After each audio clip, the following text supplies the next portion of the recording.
Joint Perry Stadium on the campus of Bowling Green State University. A very important Mid-American Conference football game between two very talented, young, and similar teams, the Bowling Green Falcons and the Western Michigan Broncos.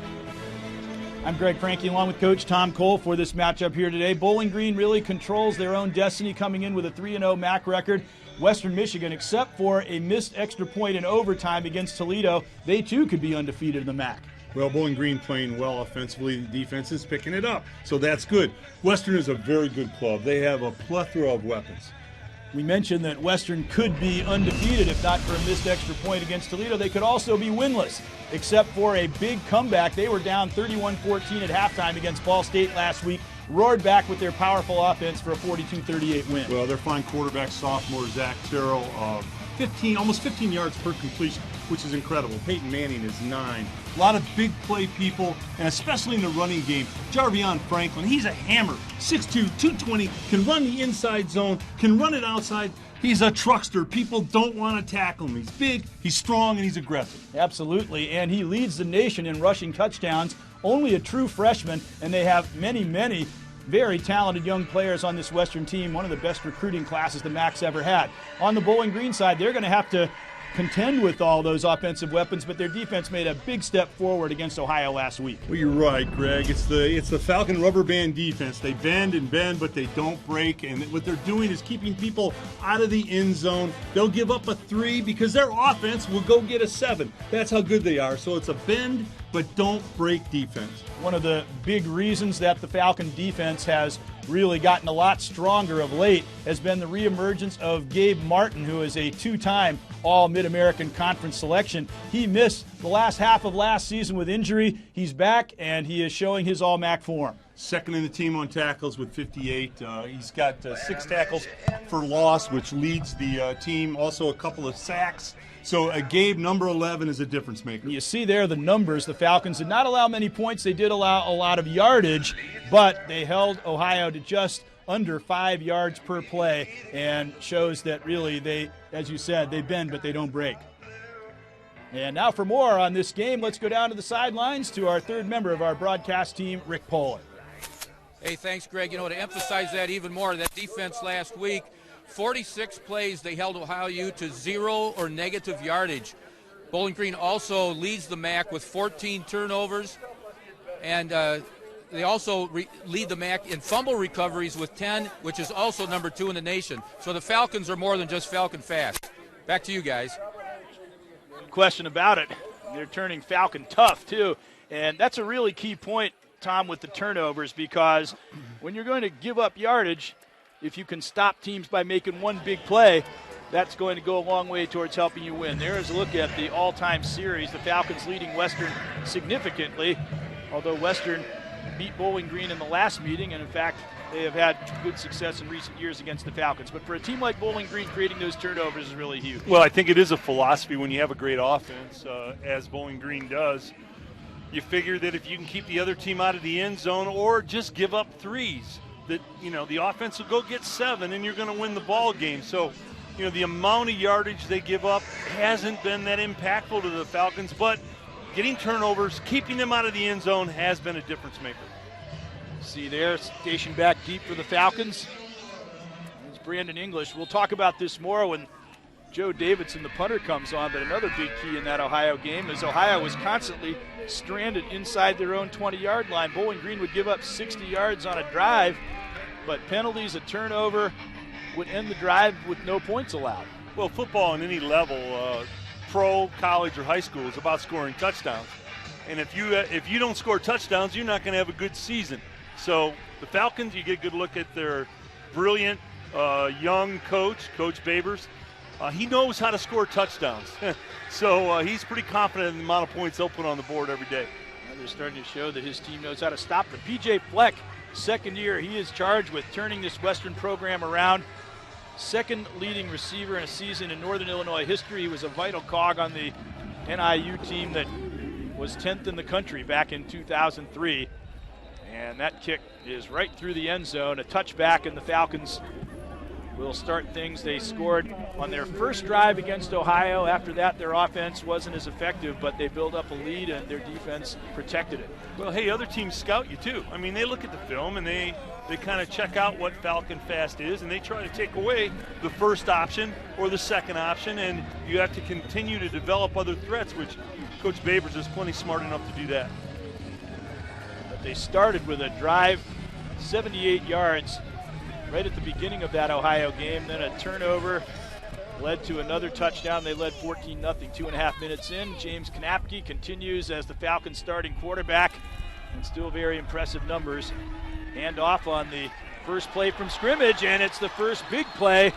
As getting out near the 40-yard line goes Ronnie Moore, and he has become really a big game-breaking runner for the Falcons. Well, Ronnie did a good job getting to the edge there, and when you throw the ball as well as the Falcons do, you should be able to run it really well.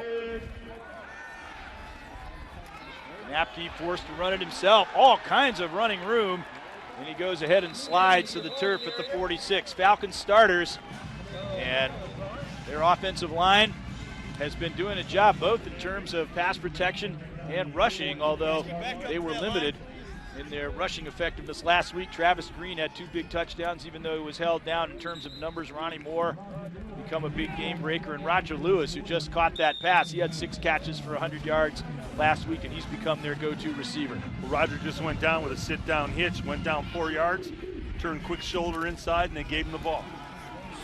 And off, and there goes Travis Green, following his blocking, and got down to the 25-yard line, as Lewis did an excellent job. He didn't have to flatten the guy, but he allowed the runner to follow for more yardage. Here's a look at Western Michigan's starting defense, and they have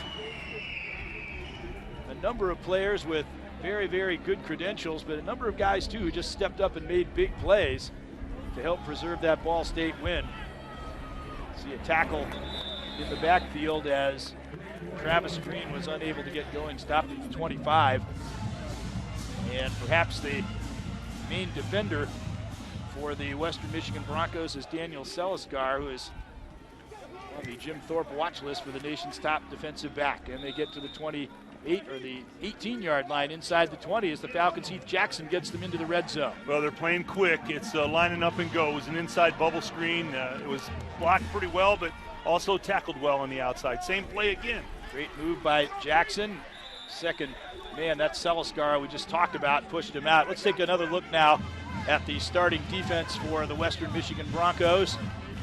See their defensive line there. Ash, he was a transfer from Michigan. And we talked about Seliskar in the backfield. He's a guy to really watch for as well. Handoff once again to Travis Green. And he manages to shuck off one tackler and get to the 10-yard line before he stopped on the play by Grant DePalma, who was a walk-on, who has become their team's leading tackler. Travis Green's a great runner. He's got patience at the point of attack, great cut, ball security.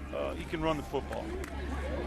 He goes off left tackle. He bounced off a couple of tacklers this time and got down to the 5. It looked like he was completely bottled up. DePalma got him again, but it looked like that was going to go for no gain on the play, as we see Green is still piling up the yardage. Past 2,000 in his career already. The big number there is 5.3 yards a carry. That's what you want to see. And again, it's his patience at the point of attack. He follows one of the big buffet guys up front. He's patient, and he finds a crease, and he goes and gets it.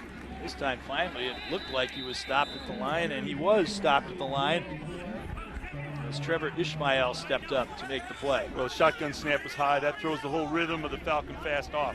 That's got to be waist high. It's got to be on time. It's got to be easy for the quarterback to handle.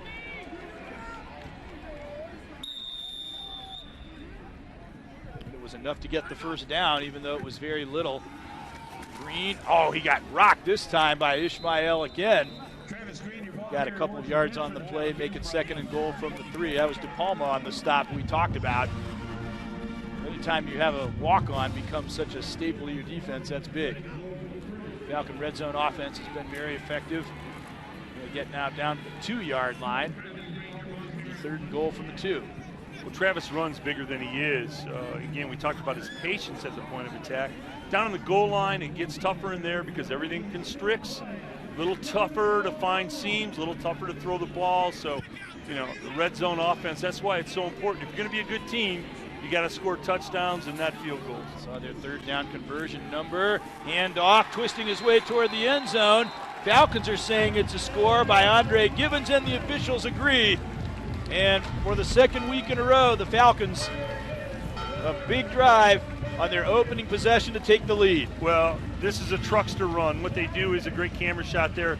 They pull a couple of the big buffet guys out in front, the trucks I call them. They get up in there, you follow the trucks, and you find a crease. It's an inside zone, and they make it happen. Tyler Tate on to convert. He's having an excellent year as place kicker. Drills it through, but there's a flag down. The Falcons are staying out there. Ball side of defense, number 9. But it's a defensive call. Decline. Falcons lead at 7-0 as they start out fast here at Deutsch Perry Stadium against Western Michigan.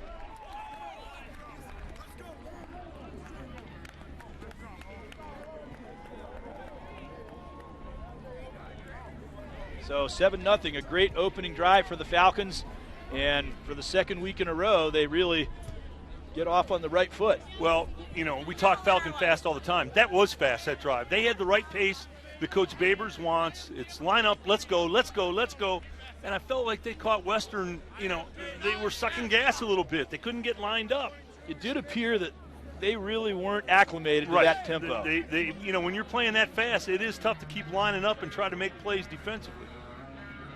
Like, hey, this is where we're supposed to regroup and go into a huddle and get ready for the next play, right? It really is a fire drill. I mean, when this Falcon fast is working, you're completing those short passes, you're getting up on the ball, movement, and then they run the ball. You start playing the pass, they spread you out, and then you run it inside. It's a great combination. Anthony Farinella to kick off.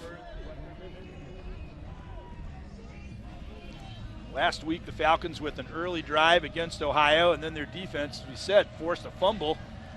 They scored again and had a 14-0 lead before the game had really gotten going.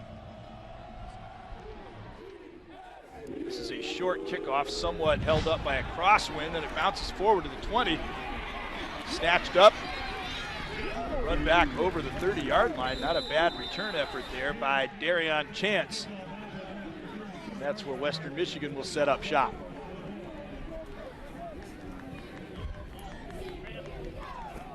And their very explosive offense heading out on the field.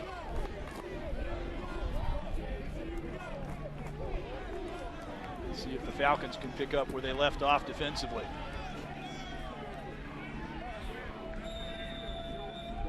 Zach Terrell, the Western quarterback, first in the MAC, 22nd in the nation in passing efficiency, 66.1, basically 2 out of every 3 passes complete.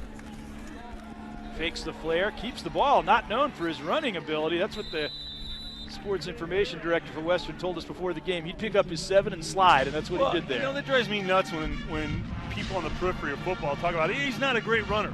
It's not at the quarterback position. It's not about being a great runner. It's taking the opening when it's there. He did exactly that, and then he did a smart thing. He got down, and that's what you're supposed to do. Nothing wrong with that. Nothing wrong with that. Snap. That's exactly right.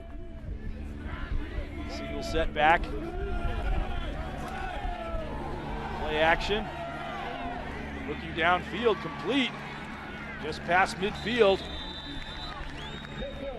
And the Broncos are on the move, and that is Jarvion Franklin, who can be utilized both as a runner and a receiver. Well, that was a deep sideline turnout, and what you see is the ability for them to run and throw quickly in this drive. Western starting offense, John Hoffing, he is on the Remington Award list for the top center in the country, and Chooks Akarafa, very interesting story as that play run out of bounds, but big number 77 will see him throughout the game. He's a 17-year-old who was actually recruited by some big-time programs, but chose Western Michigan, and he's a staple on their offensive line. Something you got to look at with it, we talked about it in the open with Zach Terrell, their outstanding quarterback for Western, is it's almost 15 yards per completion. That is an unheard of number, and you're talking about a great pro quarterback averages 8 or 9 yards per. So he's 15 per. That means he's making big throws. Interesting thing is a lot of times it's a short pass that turns into a big gain, such as this one, as he gets it off to Darius Phillips. We saw the starting backfield for Western Michigan. They got 3 or 4 guys who can really make big plays. Darius Phillips, another true freshman, just like Darvion Franklin is another one of them. Yeah, that's just a rhythm screen on the outside where the guys block. It was well blocked. You give it to him quick, and off he goes. He's got great speed, as does Daniel Braverman. Another one of their big targets. He can run a 4.340. A lot of their passes are short swing passes, and then they break for big gains. And in the backfield, as soon as the ball was snapped, blowing up that play is DJ Lynch for Bowling Green, one of their great experienced defenders who was questionable before this game due to injury, but he made his presence felt there. There's the Falcons. Zach Colvin is back in the lineup after a period of being out. DJ Lynch, we talked about Gabe Martin before the game. Brian Sutton was the MAC East Player of the Week last week for Bowling Green, playing a stellar game defensively. He forced 3 fumbles last week. The big reasons why the Falcons are so strong in that category. 2nd and 17.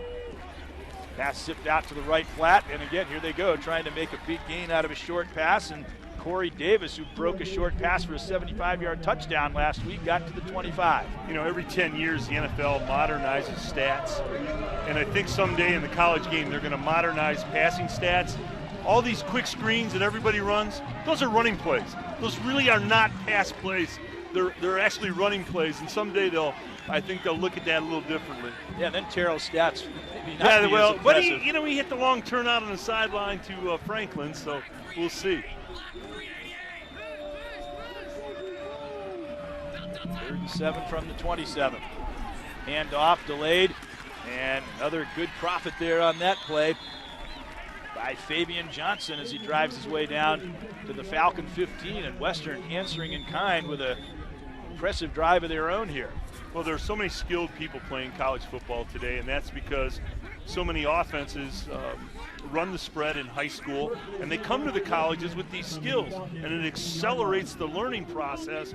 There's so many good quarterbacks and wide receivers. It's changed the game of football. Look over to the sidelines. Goes Franklin, and he is wrapped up by Ryland Ward to the 12-yard line. Another thing, what you were talking about on the short passing game, it's easy to say, oh, the quarterback's just dumping the ball off, but you got to pick the right guy to go to, and you got to deliver the ball. It's a rhythm toss, but really it's become the way they run these quick screens now. It really just becomes a running play on the outside. Truly, a pass should be throwing it downfield somewhat. Past the line of scrimmage. Saw Franklin's numbers. He leads the nation in scoring. He's the leading freshman running back in the country, too, averaging over 140 yards a crack. Man in motion on 2nd and 5. Franklin, similar to what we saw from Travis Green. He got stacked up immediately but kept driving for additional yardage. Jude I.J. Barima, who had a career-high 8 or 9 tackles last week, met him at the line. Well, Western doesn't run the plays as quickly as Bowling Green, but you're seeing very similar offenses. They both run the rhythm screens on the outside, the inside bubble screens, and then when they spread you out, they attack the middle with some power running games. So these are kind of similar offenses. Western just doesn't run theirs as quickly as BG. 3rd and 2 from the 7. This is the sort of situation where the Falcon defense is coming up with a lot of big plays of late. Franklin almost tore away into the end zone, but Charlie Walker held him up. Stopped him at the 4-yard line. Well, credit Charlie. He's bringing down a big man there. They've got Jarvion listed at 220. I'll tell you what, he weighs more than 220. Jarvion's probably about 235. He's a big guy. Charlie Walker stopped him because he was going into the end zone. They waited before he started sitting down at the training table. He's a big guy, I want to tell you what. 1st and goal from the 4, 2nd man through. And again, they meet Franklin hard and head on. And he got maybe a yard. Well, that time, Jarvion Franklin is big and strong. We were talking about him on the previous play. He tried to get airborne. You know, That's a big man trying to jump up in the air down in the goal line. He didn't quite get the flaps up. He didn't get any altitude. Here you go. See if the big man gets up. Here he goes. Up. No, didn't get airborne. They didn't give him clearance on the runway there. No. He didn't get that lift he was looking for. Call air traffic control. Great Second fake. and goal from the 3. The fake, but they didn't go for it. It was a good fake. It was very convincing, but they still smelled it out. And they drive Terrell to the ground. He coughed up the ball, but after the stoppage of the play, but Brian Sutton meets him heavily. Well, great fake by Zach Terrell, but that's a flawed play. I get what they were doing. They send all the beefeaters into the middle of the line. Quarterback made a great fake. What they should have done is sleeper block the tight end on the play side, 1,001, 1,002, release them, and it would have been a touchdown. You've got to give them a receiver to go to. Great goal line stand by the Falcons here as we're at 3rd and 5. This big play defense threatening to come through again. And Western wants a timeout. They want to talk this over. Been a little more stubborn than maybe they were anticipating. 7-0 Falcons. Will take a break and come right back. Bowling Green's defense, we saw them put up a great goal line stand against Buffalo a couple of weeks ago. Took a big hefty lineman shoving the guy in on 4th down to get over, and they're one play away from doing it again. Here's that last play. Yeah, it's bad play design. Great fake by the quarterback, but you got to release a play side tight end.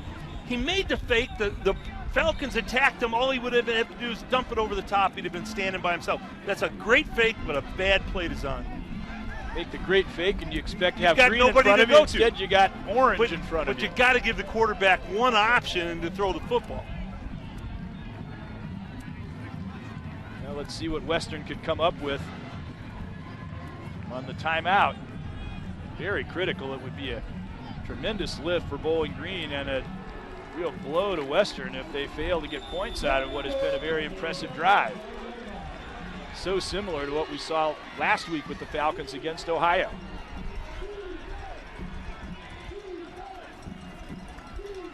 Fabian Johnson in motion, and the ball knocked down, caught, loose again.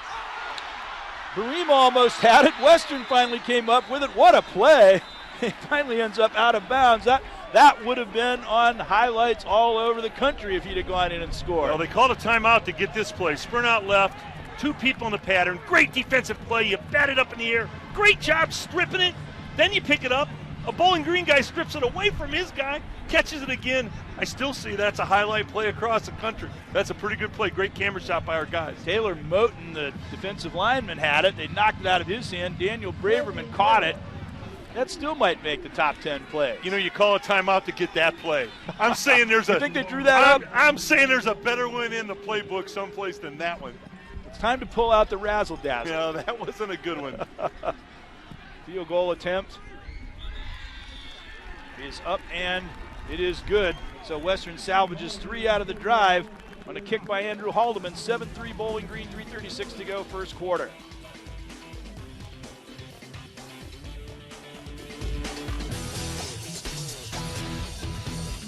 Western Michigan denied a touchdown.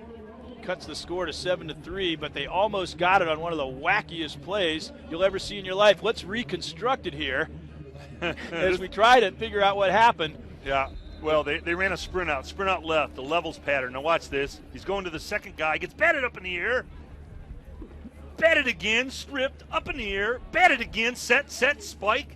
Western ends up with it, headed toward the end zone, but didn't make it. Credit the veteran DJ Lynch for staying in position, because had he wandered away watching the ball, it would have been a touchdown, and it would have been the number 1 play on the top 10 countdown.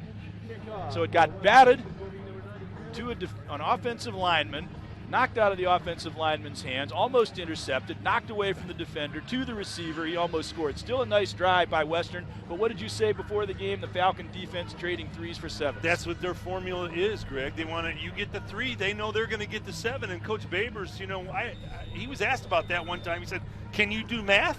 I'll give 3 and take 7 every time." And he said, "You know what? we're going to win those games. And, and he's right. And the beauty of it, even if you give up 2 scores for 1, you still win 7-6. That's what he kept saying. Do you do math? Well, yeah. That's basic arithmetic. It is. Touchback again. Jay Schroeder, the fine kicker for Western Michigan, has gotten excellent distance on both his kicks, both the punter and kicker for Western on their respective watch lists for national honors. Back comes the Western defense. At least their offense gave their defense a chance to get a little rest after that first drive. Well, and I think that's important for Western because as fast as the Falcons play, that defense is going to be sucking air. I mean, you can't, it's just very difficult to continue that pace. Look at those big bodies on the Falcon offensive line. That's something that they can keep up that pace on such a regular basis. Very well-conditioned unit. Motion all over the place here. Handoff. Ronnie Moore cuts up field, but a nice open field tackle by Robert Spillane. He made 2 tackles such as that to save a Ball State touchdown. That allowed Western to take the lead on the next series, and they held on to win the game. Ronnie Moore, you see his big numbers.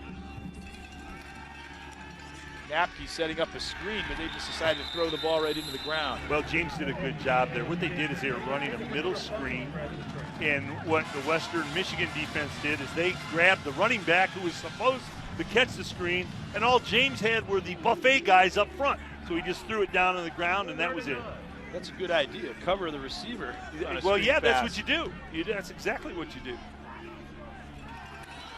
And that ball is covered by Knapke off a bounce, but he passed it off to Travis Green, who took that flare pass and got out near the first down marker at the 35-yard line. That's not the ideal way to run this play, but James Knapke did a great job. He kept his presence and still was able to shot put the ball out for a positive gain. Oh, the Bluebirds really came out when they set it back a yard on the spot.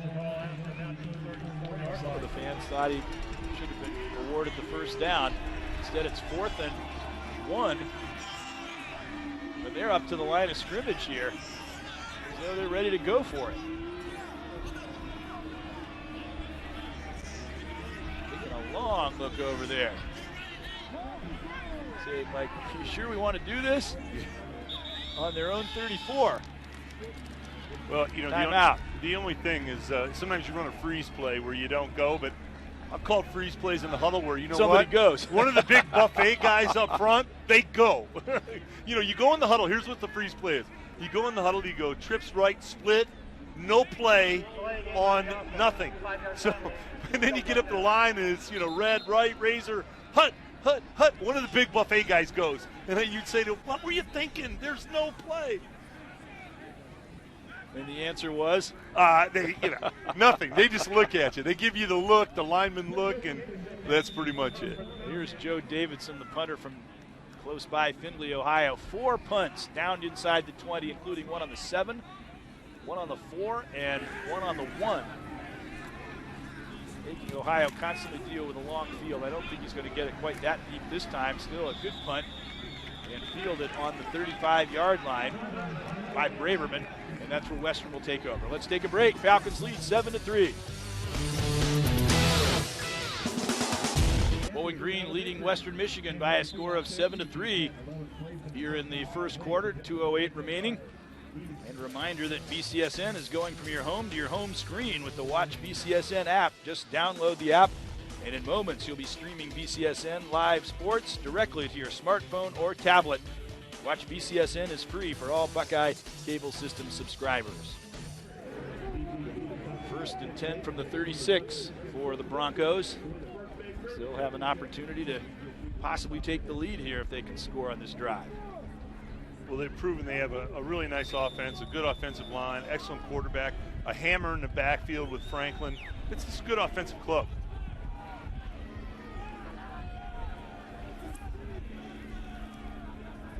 Franklin in motion, fakes to him, and now throws downfield, and that ball is caught at the 43-yard line of Bowling Green by Corey Davis, and that's the second time he's thrown the ball down the field with good results. Well, now that's excellent play design. They fake the quick screen to the outside. He arm pumps, Zach Terrell arm pumps, and then hit a deep dig a deep in, and that's part of that 15 yards per right there. That was a nice throw.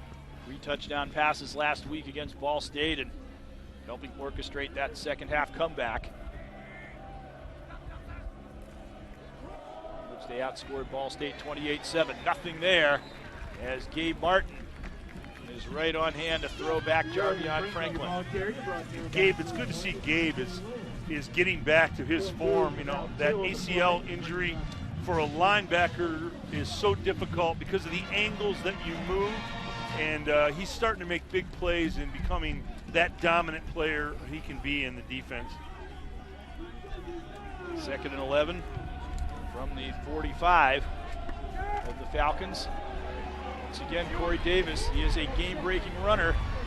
Shook off a couple of tackles and managed to get to the 38-yard line before he's forced out of bounds, but the Falcons at least able to contain him there. Well, the Broncos do an interesting thing on their offense. One of their offensive coaches holds up a card with different pictures on it for the plays. Here, that's a cool way to run a jet sweep. Just a little inside toss, and they're running a jet sweep off that for wide receiver. But they hold up a card with different inscriptions on it, and the quarterback reads it and calls a play. It's kind of cool. Line, getting everybody set. No snap on 3rd and 4. He swings it out. That ball is caught. And very close to the first down yardage goes Kendrick Roberts. And they will move the chains. Well, that time one of their offensive guys held up a big card with a green money sign on it. Okay, that was the inside bubble screen. So if we see the green money side again, you know, maybe Bowling Green figures that out too. Hey, it's the inside bubble screen. There you go. What about that Here's side? the play. Okay, you got all right, the this frog is out froggy. there. You all got right. This play is froggy. And that's the end of the first quarter. So we'll see what the Kermit See play what is froggy when we come is. back. I'm not sure. 7-3 Bowling Green at the end of the first.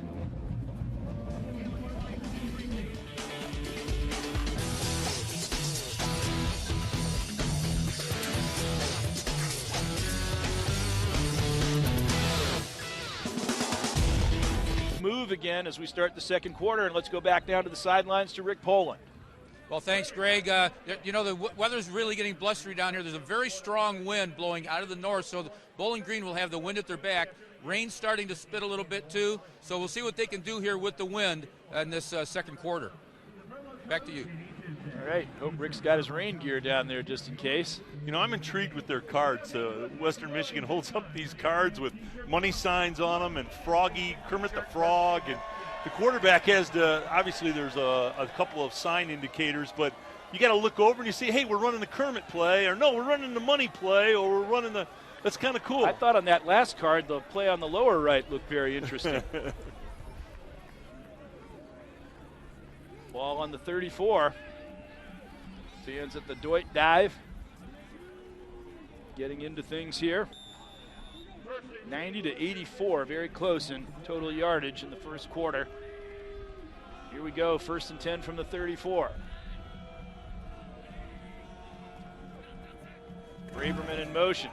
Fake to Franklin downfield. Excellent coverage, trying to cut back inside was Davis, but he wasn't able to do it as he got closed down. Well, on the play very well by Darrell Hunter. They made cross-buck action fake. It was a well-designed play, and then tried to get somebody on a go route on the sideline. Was well covered by the Falcons, but credit the Bronco receiver. He tried to take the inside path and make a play on the ball. 2nd and 10. Good backfield faking on that play, but the coverage did not break down. Faking first to Braverman and then to Franklin. Again, Darrell shouting out instructions prior to the snap. This time he does give to Franklin. He's got some open space, and he blasts his way inside the 20-yard line, and Western arrives at the red zone. I.J. Barima the tackle. Well, it's an outside zone play, a zone stretch for Franklin, and you know, Jarvion is awful big, and you better get him before he gets going. Here's the outside zone. He's just so strong. Once he gets into the second level, you're going to have a hard time with him. The card they held up the last time was Beyonce on it. So that might have been a... That's what I thought. Yeah, maybe no, that it was lower Beyonce. Right was yeah. the one where they it's had an outside Kermit. zone. So we see Beyonce on the card, it's an outside zone.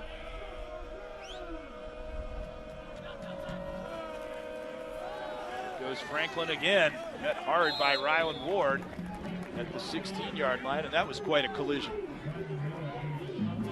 True freshman. He certainly belies that. Just look at him there. These are very similar offenses. They're kind of mirror images of one another. The only difference is that Bowling Green does it faster. That is really the only difference. They're the same type of offense. 2nd and 7 from the 17.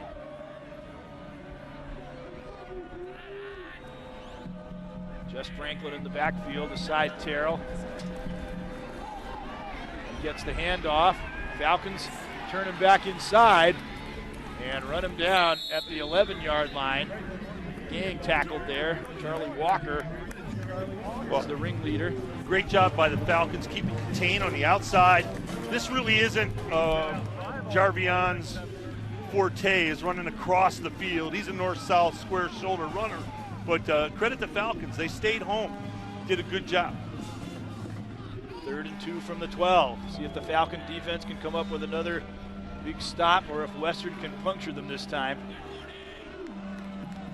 I don't think they're going to call the same play they did last time. The Beyonce play? I'm not sure. Was that the Beyonce play, the one that almost resulted in the score? She was on the card, that's all I know. Up the middle goes Franklin. And look at him carrying the Falcon defenders to the 3-yard line. You know, that's a play they really, I've mentioned this before in the broadcast, a play they need to change in college football. They're assisting the runner where all the big buffet guys get behind the runner and they all push him. Somebody's going to get hurt doing that. That's not really football. They need to look at that rule and say, you know, there's no assisting the runner. Although it is allowed in rugby. Yeah, well, that's a point. 1st and goal from the 5. Franklin, and once again, he bangs his way up the middle for a couple of yards. Boy, he's a hammer. I mean, he really is. They have him listed at 6'2", 220, and that's not right. He's 235 if he's a pound, and he runs with a lot of force. There he is. Get a good look at him. Look at his arm. He's a strong, determined runner in between the tackles. He's the hammer, and the Falcon defense has been the anvil here. Gave him a yard on that play. 2nd and goal from the 4. This time they fake to Franklin, and the pass is incomplete. And perhaps fortunate for Darius Phillips because Ryland Ward really had him in his sights. Well, that was a bad design on that play. The fake on the goal line is a great call, but there was no route. He didn't really run a route. Terrell had no place to put the football. That's interesting. Before the game, the word on Phillips is he's really fast. The one difference between him and Braverman, who has more experience, is that Braverman runs better routes because of the experience. He didn't run a route there. There was no route at all. Timeout. They're first. Called by the Falcons. With 11:43 to go, and here we are. Last situation. Western called a timeout, and they came up with that crazy play. Let's see what they go back to it next time. Let's take a break. We'll be right back. Doit, as they affectionately refer to it in Bowling Green. In honor of Doit Perry, their famous coach. Bowling Green leading Western Michigan 7-3. And a huge play. And I'm betting they don't come with that. The money sign is up on the sideline, so last time that was a bubble screen. I don't know. We'll take a look at that. I'm thinking they're not going to go to the deflected pass, fumble, knocked away, and carried in. They're not running that play. Even though it very nearly worked the last time. Long count. Look into the corner of the end zone, touchdown. Perfect strike to Corey Davis. That's what they say Terrell is so effective at. Yeah. Short route such as that, but he'll put the ball right on the numbers. Yeah, it's a nice corner route. And what Zach Terrell did, again, a guy completing 66% of his passes, he threw it way before the break and had the ball up in the air before the Falcon DB could even react. So it was a money play. So the money sign was up, so maybe that's what it means. Not the bubble screen, though. Well, but maybe that's a money play, too. Yeah. I'm not sure. Surely they've got something to make it not so Yeah. easily intelligible. Yeah. Western leads 9-7. And a chance to extend it to 10-7. Haldeman lining up his angle. Snap a little bit off, but placed down well, and he boots it through. And the Western Michigan Broncos and their dangerous offense have put together another fine drive, and this time cashed it in for the 7 and lead the Falcons 10-7. With 11:38 to go, P.J. Fleck, he has done a great job recruiting. Western Michigan has the 58th best recruiting class, the best in MAC history. That's 58th in the country, and they have 14 four-star recruits, which is twice as many as any of the other teams in the Mid-American Conference. Well, staying informed with BCSN events just got easier. Visit bcsn.tv from your smartphone and get the most current schedule and video highlights. And if you need more, you can follow us at BCSN Sports on Twitter, Facebook, and Instagram for alerts, pics, and videos from area games and exclusive contests. You know, you've got to credit, we need to credit the large guys up front for Western Michigan. You know, they gave Terrell, great protection on that last drive. They opened holes for Franklin in the run game. That offensive line for Western Michigan is doing a great job. I don't know what dance that is they're doing there, but they got to get in rhythm.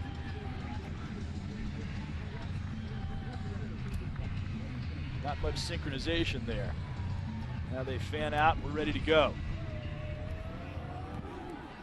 Schroeder with a deep kick. The wind is against him this time. Once in the first quarter, he moved right through the end zone. And a run back out to the 22-yard line by Ronnie Moore. And that is where the Falcons will go to work trying to recapture the lead here.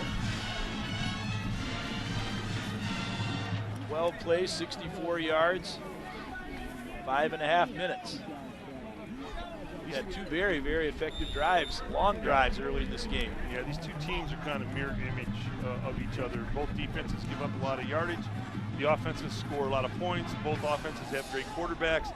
Both have good running backs and excellent receivers. Kind of mirror image of one another. Stopped at the line. Both offenses are brilliant. Western's just a little slower brilliant. That's an apt way to describe it. They just don't play quite as quick, but they're equally effective. We've seen all of their weapons on vivid display so far. They just got 1 yard on that first down plunge. Knapke alone in the backfield. They're coming after him. He released the ball beautifully, but it's picked off. Right as it was about to be caught, ranging over to pick it off was Justin Curry, number 33. I was about to say that was a brilliant pass to Roger Lewis, beating the pressure with it, but it was perfectly anticipated by Curry. It was a deep seam route, and what Curry did is he Willie Mays that ball. He played center field, he read it all the way, and once the ball was put up, he went after it. Knapke took a violent hit on that play, and they are looking at him down on the field. That doesn't augur well for the Falcons. Let's take a break. 10-7 Western Michigan after that big interception.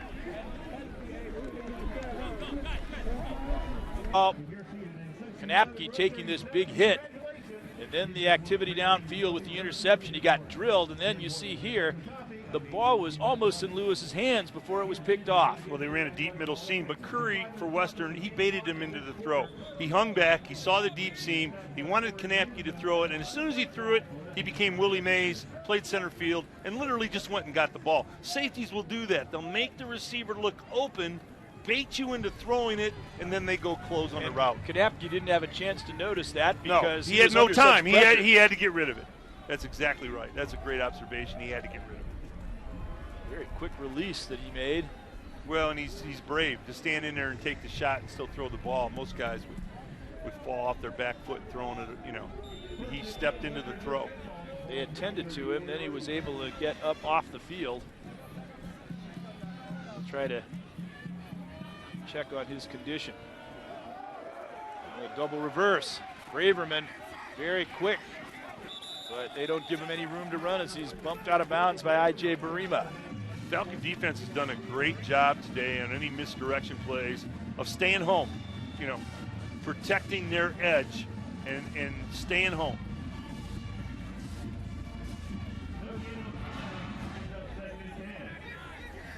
They have snuffed out a lot of those attempts at running outside by the Broncos. Managed to either contain them, turn them back upfield, or get them out of bounds. 2nd and 10 from the 34. Some time for Terrell. Now he's flushed out of the pocket. He's taking off and steps out of bounds at the 26-yard line. He's close to the first down yardage. You know, that's a perfect example of some people not understanding football. We were told again and again he's not an athlete, he's not a runner. Zach Terrell. He's not going to be Jarvion Franklin. But from the quarterback position, if you take what's there, you're going to be very successful, and that's exactly what he did. He just took the opening and got out of bounds. Hey, running's not his forte, but he can be a smart runner. Yeah, and that's all the quarterback has to be.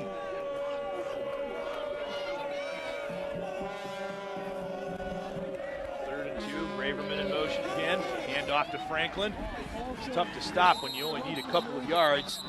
Got wrapped up by Paul Sen and carried him for about 5 on the play and a first down. Well, Jarvion is, you get a look at him, good look at 31 right now. He's, well, he doesn't look like a freshman. He's a square shoulder runner, and he's a move the pile forward runner. He's a sledgehammer. He really is. He's a strong, talented young man. Corey Davis, 84, back into the ball game. Placing Michael Henry. He's always a danger when he's out on the field. Davis on the Bolitnikoff watch list for the nation's top wide receiver. Play action. Terrell looking downfield. He's throwing towards Davis, but it is well over his reach, and Verimo is right there again.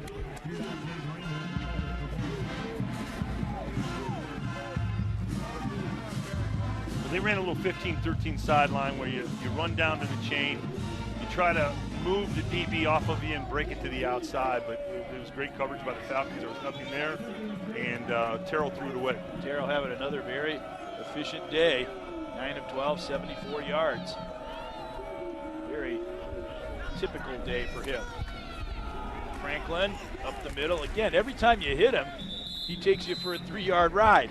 Well, and the issue with a runner like that is in the fourth quarter, when you've been tackling this sledgehammer guy in the fourth quarter, then he starts breaking those 3- and 4-yarders for 10 and 15. He's averaging 140 yards a game. He can deliver it. He's the top freshman runner in the country.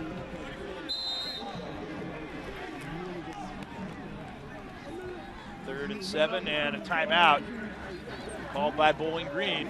30 seconds. So another timeout prior to a key third down play. And as they are plotting strategy again, we'll remind you that BCSN Sports Nightly is your home for scores and highlights of your favorite local teams.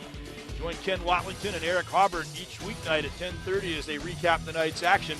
Make sure to watch a full hour of Sports Nightly on Friday nights and see who was picked for the high school Player of the Week.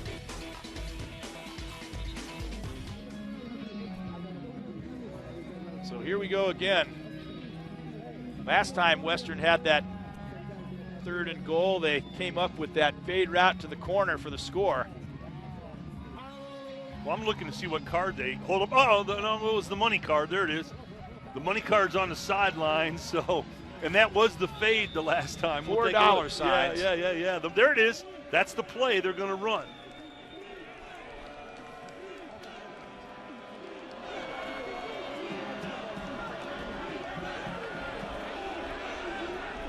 Third and 7.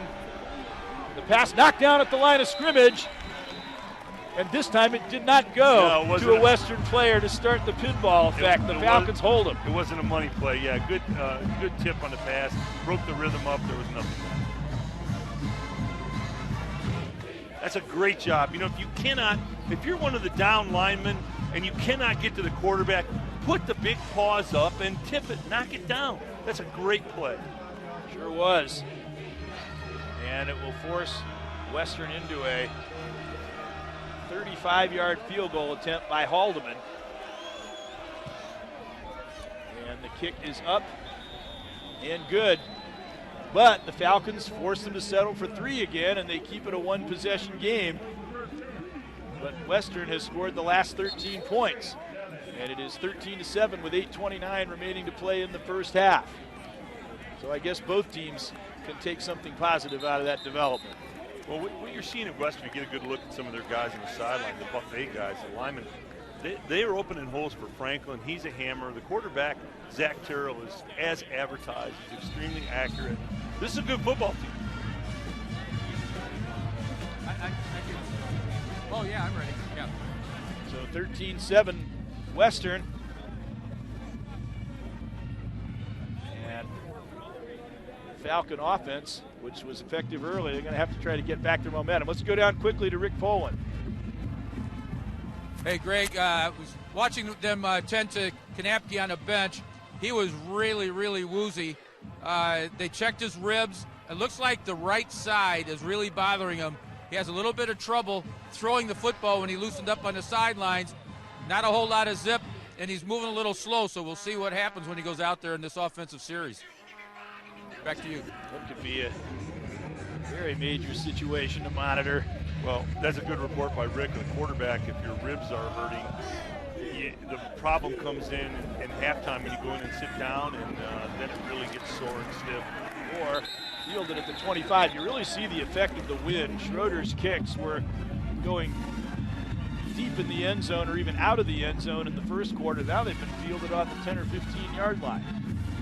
So we'll see now what happens with the Falcons here. Of course, they already lost Matt Johnson, their all-MAC preseason quarterback, who led them to a MAC championship last year. Kanapke's done a great job in his stead.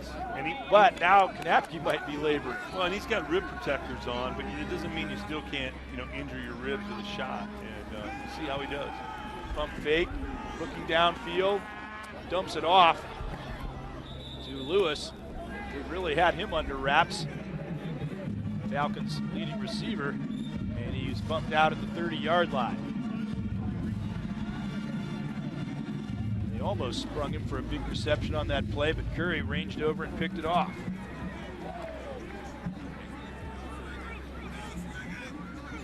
Gain of 5 on that one. We'll try the other side. That ball underthrown. Per Rick Poland's report on Kanapke, that throw to the outside was a little labored. He didn't put much on that. Be interesting to see if he can step into throws and really deliver the ball. He didn't step into that, put much on it. That certainly was not a difficult ball to deliver, but it was badly underthrown. 3rd and 5. Again, he dumps it out, almost caught in a big jarring hit there in the middle of the field. Laid on by number 33, Curry, who made that interception. Yeah, Curry is changing the paradigm. Oh, man, and that's a great hit. It's clean. It's into the shoulder. It's not into the head. Curry's changing the paradigm in this game by himself with the interception, a big hit there, making Bowling Green punt. Curry's a tough safety, tough kid. Chris Pullman really felt the force of that blast. And it was a good, clean hit. It was a shoulder contact. Wasn't head high. It was to the Falcon shoulder, so that's good, hard football. Davidson on to punt. Arching. Beautiful kick, and it bounds at the feet of Braverman, and had it bounced another way, it could have been a 69-yard punt, stranding him at the 1 instead of touchback. 13-7 Western in the second. In their first drive, just as they did against Ohio last week, they've been relatively anemic since then, just as was the case with Ohio last week, and now Western has taken a 13-7 lead. Well, ordering a DVD from BCSN is now easier and quicker than ever. Log on to BCSN store to browse your favorite games and make online purchases. Visit bcsn.tv and start shopping now. Bowling Green defense is going to have to start stopping now. Otherwise, Western could really start to take over this game. Well, it's Western's offensive line. The big fellas up front, I call them the buffet guys. They're big, they're strong, they come off in unison, they run block very well, and they pass protect for Zach Terrell. So it's a good scheme, it's a good offense, and they're kind of quietly taking a little bit of control of this ball game. Falcons have been very stubborn defensively, holding Western to field goals on 2 of their 3 big drives. But here is a possibility for a big breakaway run.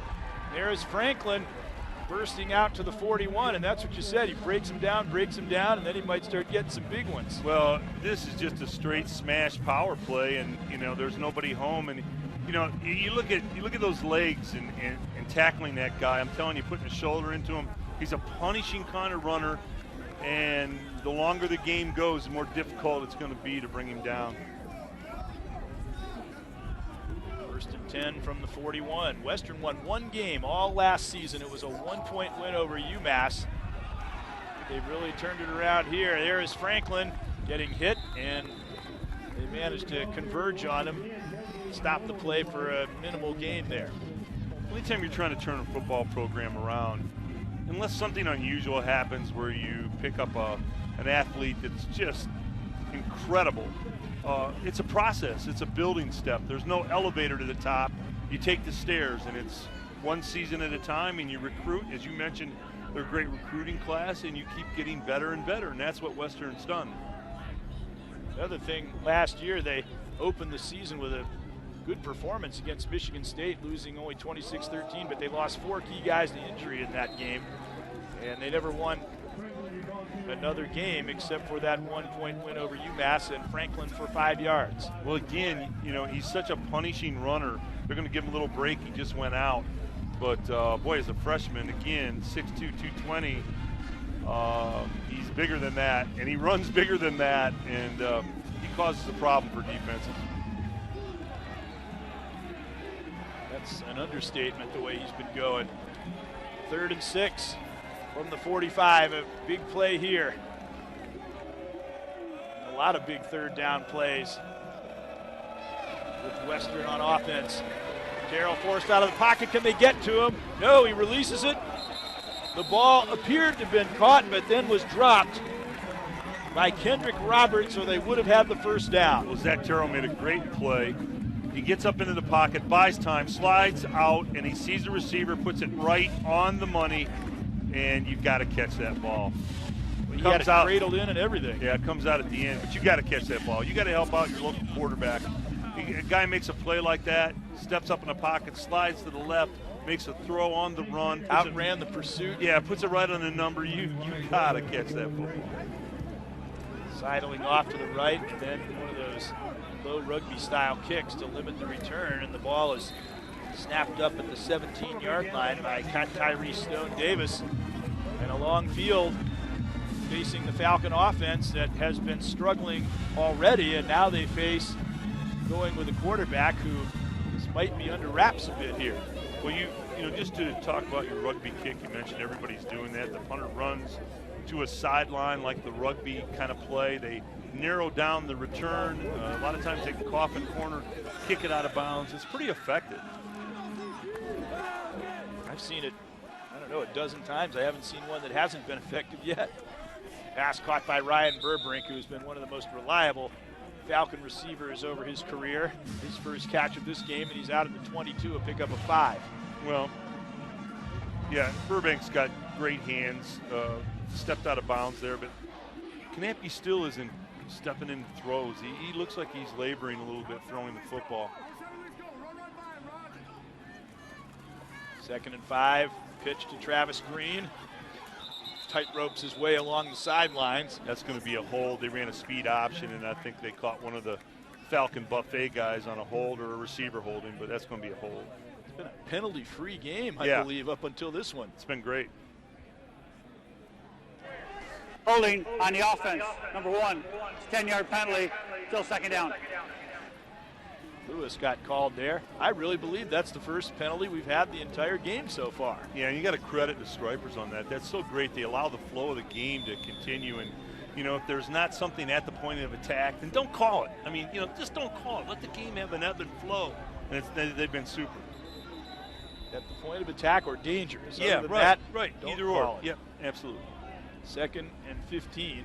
It's been very refreshing, in fact, to watch a game with so few flags and whistles. But they're having a long conference here. Well, I think they're just trying to get the mark off, right? One more and they'll have a quorum. Yeah. Could be the Yalta Peace Conference there, possibly. Maybe it'll come out to a better result. Yeah, right. You got to credit them, though. The Stripers have really done a nice job today. So they place it back on the 17, which is the original line of scrimmage. effectively canceling out that 5-yard completion to Burbrink. Everyone going out for the Falcons as they come out and spread on 2nd and 10. Over the middle, Burbrink again, catching that one in traffic, close to the first down yard. Is that the kind of catch that he specializes in?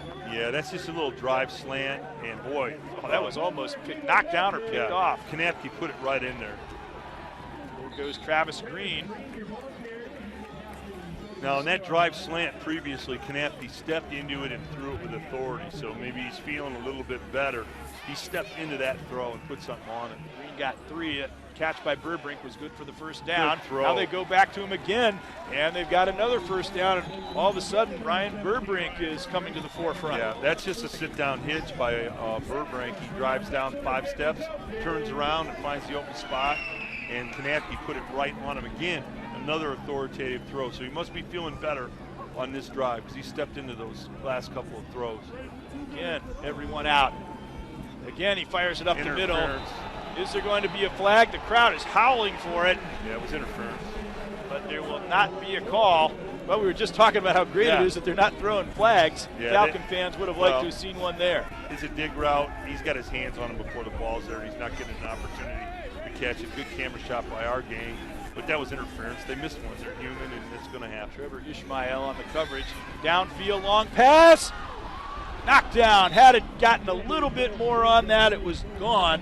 Yeah. Donald Seliskar, their top defensive back, got his hand up and knocked it down. Well, and you got to ask yourself the question: if Kanapke hadn't taken that big hit, would he have gotten a little more air underneath that ball, and it would have been 6 points? He just couldn't quite get enough oomph on it. I'm thinking yes. Yeah. You have to think that might be part of it. 3rd and 10 from the 41. Although he has thrown a couple of decent balls on those crossing patterns at Burbrink in this series. There's another one caught by Ronnie Moore, and he got upended, did a somersault in the air as Brontavious Atkins knocked him airborne. Boy, you know what? You got to give Kanapke credit for standing in there. They had a blitz on. They were empty in the backfield, nobody to pick up, and he stood in there, took the hit, and threw the drive slant. It takes guts to do that. I'm telling you, he's a gutsy quarterback. 1 yard around right end by Travis Green on first down. In fact, they don't give him anything, so it'll be 2nd and 10 from the Western 49. Under 3 minutes in the half. Again, pass is caught. A great move down the right sideline, and down to the 26-yard line goes Herbie Covey, who is a very, very athletic receiver. That's just a hitch. You drive down 5 steps, turn your shoulder to the outside, Kanapke put it on him, and they make the first guy miss. Whistle just prior to the snap there. Timeout. Timeout, Western Michigan. And they may have to make some defensive adjustments here, as the Falcons are really moving the ball now down to the 27-yard line. Well, what's happening to the Western defense is what happened before. The Falcon pace picks up, and the big guys, the big beef eaters up front for Western, get gassed. They're tired, so they call it timeout, let them catch a little wind and see if they can make a stop. Well, if it's true that Kanapke is having a harder job throwing the ball downfield, they've certainly made an excellent adjustment because they have utilized their short to medium pass game to great effect here in this drive, better than any of their previous series. Yeah, you get a look at Coach Babers for BG. Boy, he is just a really brilliant offensive mind. He's doing something in football that not many people are doing. His Falcon fast is different than Baylor's fast play. It's unlike most offenses in the country, and Bowling Green's got something special with him here. He's a extremely bright offensive mind. Pretty good numbers there for Kanapke. 8 yards per reception. They're telling us before that Dino Babers says, I'm not proud. I'm going to make adjustments and find something that works. If they stop my plan A, Absolutely. I'll go to a plan B. Well, and that's what a good offensive coordinator does. They're going to take away what you do successfully. A good team's going to take something away, and you have to go to the next option, and then the next option after that. 1st and 10 from the 27. Pass caught by Heath Jackson, good for about 4. brought down immediately. No opportunity for any yards after the catch. Well, this is a choice route. You see how the receivers all separate? They're in a bunch, and then they separate. And then it's called choice because Kanapke just kicks one. Again up the middle. Green caught it. He got bumped and stayed on his feet. Almost eluded 2 or 3 tacklers. Got down to the 18. That will be good for yet another Falcon first down. Kanapke's been very accurate here, picking the right guy. Credit Travis Green for holding on. He was in a crowd, knew he was going to take a hit, and made the catch. Actually got to the 13-yard line before DePalma held him up long enough for a couple of his teammates to finally corral Green. Hand off Green, bounces to the outside. Broke Curry's tackle and got inside the 10 to the 8-yard line. The Falcons run this play so well. That's this delay peekaboo draw. It's a cool play. See, he delays at the line, then steps outside, follows one of the big beat feeders and tries to get a crease. Cool play. Celiscar on the tackle. Now they go up the middle to the 5. And once again, it's Travis Green, a real workhorse. He can run inside even though he's got what would appear to be a slight build. He's very strong. Yeah, he's tapping his helmet saying, hey, I got a couple in a row. I need somebody else in here now. And the obliging is Fred Coppett, who also is a dangerous back. Falcons very deep, such as Western with their offensive weapons, and trying to surf his way all the way to the end zone. On his back goes Coppett.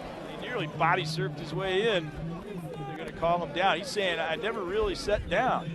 Well, this Falcon Fast has got Western on their heels. The guys are sucking air a little bit. They're going to call another timeout, I think, to try and figure things out. First and goal from the 2. And to figure things out, and almost as much to give them a rest, I think. Well, that's exactly what they're doing. And you made a good point earlier. Playing at this rapid pace, that the Falcon linemen are in such great shape. Here you go. Take a look. No, he's crawling. No, he was down. But you know what? Try it. Why not? Striper may miss it. If you convince him that he landed on top of a guy, yeah, that's right. Maybe. Crawl into the end zone any way you can. But the Falcon linemen, his knee was never down. Let's put it that way. They're in great shape because they've played this pace all summer long. That's how they practice. And if you practice that way with the big guys, the game is nothing. That's no big deal to them.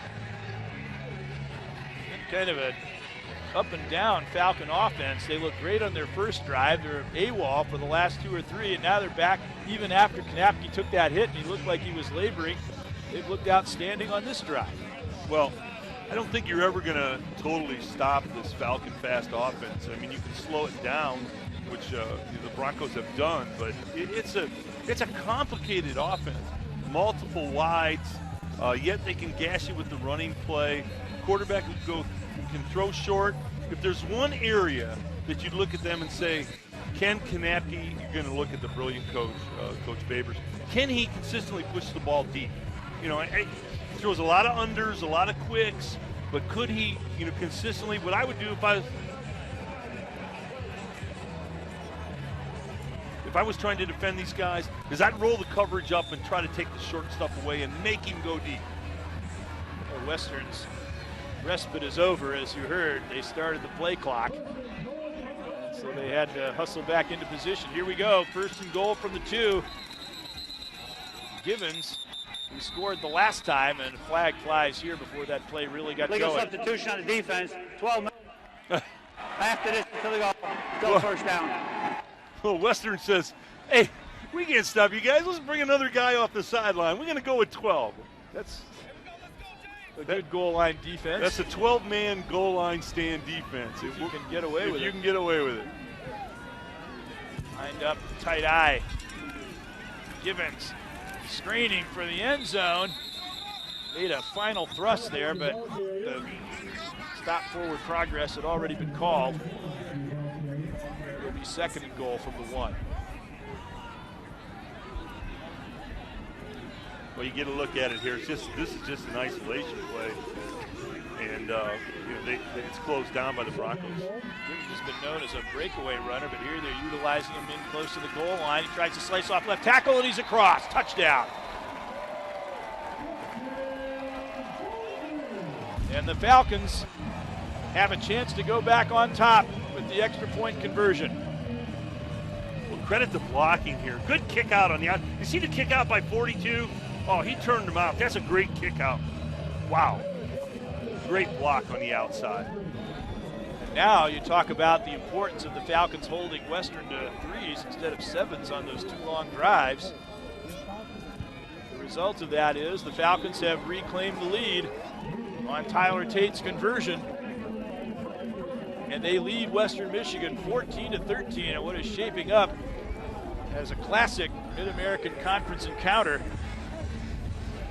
Well, that play the Falcons ran to the left side for the touchdown is called a boom. You double team the tackle and you kick out the end. Now see if you can see the double team, and see the kick out is coming right. We didn't get the kick out, but they double team the defensive tackle. They kick out the end man on the line of scrimmage. It's called a boom, and it's a touchdown. That's what it's called, a touchdown. Yeah, well, there you go. Ryan Hunter, you saw a great job walling off the defender there, allowing Givens to get in. He appeared to be tripped up a little in the backfield, but he had enough momentum to get over. 17 drives, 83 yards, 458. That's an eternity for this offense. Well, again, this is an unusual offense. If it's going to be, no one's going to stop this offense. I mean, you may slow it down on occasion, but they can come at you in so many different ways. I just don't know how you really would stop it.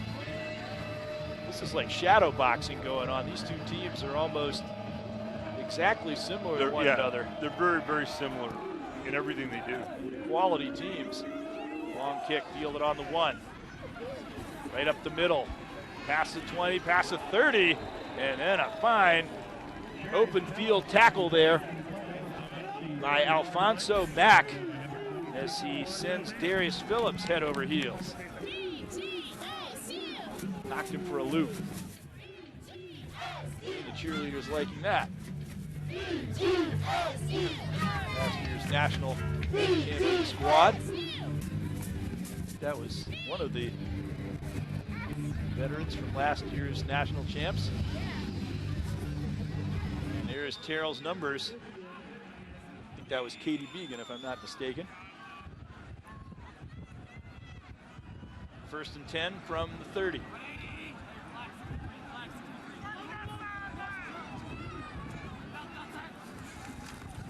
Terrell with the play action, looking downfield. Again, he's under pressure as he has been most of the game. That's going to be an incomplete pass. It should be grounding. The Falcons were there to recover it just in case. Brian Thomas jumped on it. Thomas has been a great player. He's only got 17 tackles on the year, but 6.5 of them for loss, which is tied for the team lead. Well, Zach Terrell did a good job getting outside the pocket. If somebody's wondering why it isn't grounding, because he got outside the tackle box and threw it away, and no one has to be there. But I agree with you. I think that should be a changed rule. There has to be somebody in the area, and they're doing it for the protection of the quarterback. But I'm all for that, but that's just too far. Yeah, I agree with you. And they end the first half as they take a knee, and the Falcons will go to the locker room with a 1-point lead in this hard-fought struggle against a very young and hungry and talented Western Michigan Broncos team. Both teams moving the ball well at times, utilizing short to medium range attacks, both with a lot of offensive weapons and both with very stubborn defenses so far. I think part of the reason the Broncos have been pretty successful in slowing down the Falcon attack is they're looking at a similar kind of offense that they run. All right, let's go down to the field. Rick Poland standing by with Coach Dino Babers of the Falcons.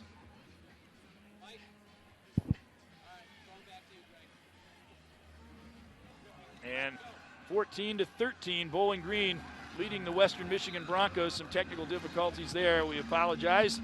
And the Falcons lead by 1 at the half over Western.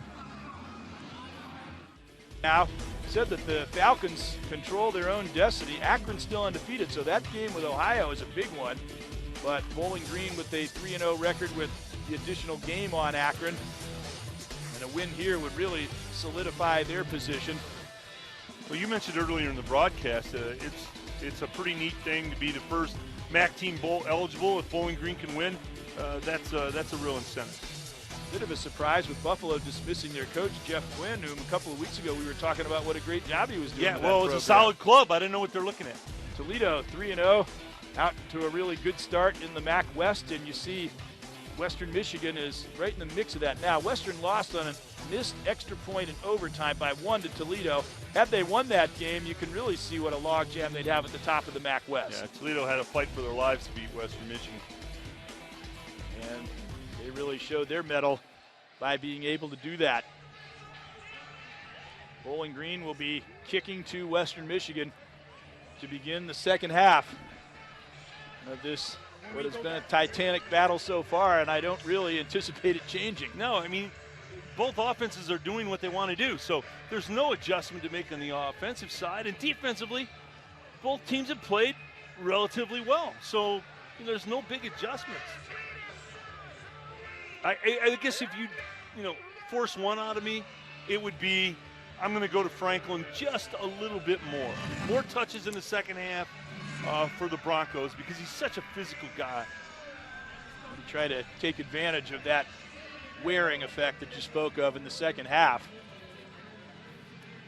So here we go with Farinelli kicking off to begin the third quarter.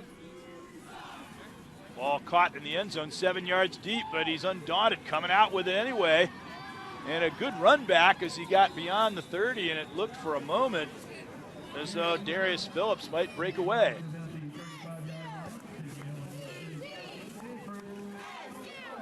There is a flag on the play. They place it on the 35, and the officials will confer here. Once again, they call everybody over for a conference. The Yalta Peace Conference begins. Hey, but we've been on the guys a little bit, but they've done a nice job in the game. Yeah, I think they set a record for the fewest flags in a half. I'm prepared to cut them a lot of slack. And you don't mind when they get together because you want them to get it right. What'd you see, here's what I saw, let's get it right. And no coach minds that, as long as they get it right. We're about to get the pronouncement here. And now they're going to go over to Coach Fleck. And Coach Fleck saying, are you sure you got it right? Are you really sure here? Really appear to be anything too controversial down there. P.J. Fleck, talked about him, and was a record-breaking receiver at Northern Illinois. Played a little for San Francisco in the NFL. During the return, there's holding on the return team. The ball will be 1st and 10 at the 20-yard line. 15-yard penalty. You heard where they're going to start. Let's go back to Rick Poland. Thanks, Gray. Talking with Coach T.J. Fleck, right before the half here, he was saying, like Tom, you were saying, it's very simplistic. They're one play away from busting a couple of plays. They need to tackle better. They need to execute better on offense. It's just a matter of simplification and keeping the game simple. Back to you guys. The only thing in the modern game today is something you get to look at the Broncos head coach. They're kind of taking the kickoff out of the game. Every kickoff, there's a penalty. If you're looking for a hold or somebody grabbing on a kickoff, a kick return, it's there. And you got to really decide if it's at the point of attack, did it make a difference? And obviously, the Stripers thought it did there. I don't know if Coach Fleck thought it made a difference, however. He didn't seem too thrilled about it. He's still getting it explained to him. He said, well, wait a minute, where was the hold? Now they're joking a little bit. Where was the hold? Was it really at the point of attack? Did you have to call it? Come on, give me a break here. And the Striper said, yeah, I had to call it.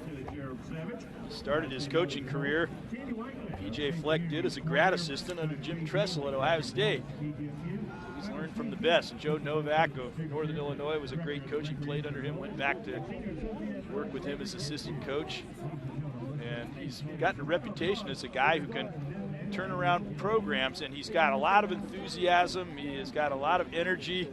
And one of the things that he's really doing in their previous administration, they tended to go out of state, out of area. A lot of players from Florida they would recruit. He's decided he wants a 6-hour radius. He wants to get the Michigan kids in. He wants to get the Illinois kids, Ohio, and the Midwest back into the Western Michigan program. And looking at some of the players he's succeeded in getting, that's some of these great true freshmen from that area, he's had a lot of success. Well, a good kid's a good kid. I don't care where you get him from. And somebody that's going to be committed to your program, somebody that's interested in getting a degree, that's a youngster that you want. I think the issue was sometimes they'd bring in somebody from Florida and then they'd feel the cold Michigan winter and they'd say, you know what, I don't know if I want to stay here. guys from around the area, they're used to it. And just the fact that not as far from home might have a better opportunity to attract some very good players from around. Here we take a look and we see Callaway taking some snaps down there, the backup quarterback, Cody Callaway. Well, and wonder if we'll perhaps be seeing him in the second half. Well, if it was ribs on Canappi, we talked about it, and when you go in the locker room at halftime, that tends to get worse.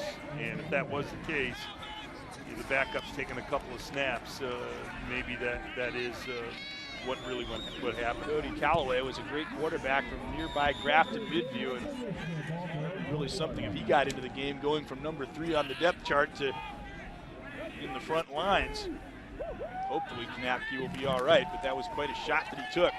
Handoff, Franklin, and the Falcons greet him with half of their defensive unit. Well, that's a good play by the Falcon defense, but if you can get Franklin running sideways, you negate all his power and his strength. It's when he gets turned square to the line of scrimmage running downhill that he's a runaway train. So that way they turned him sideways.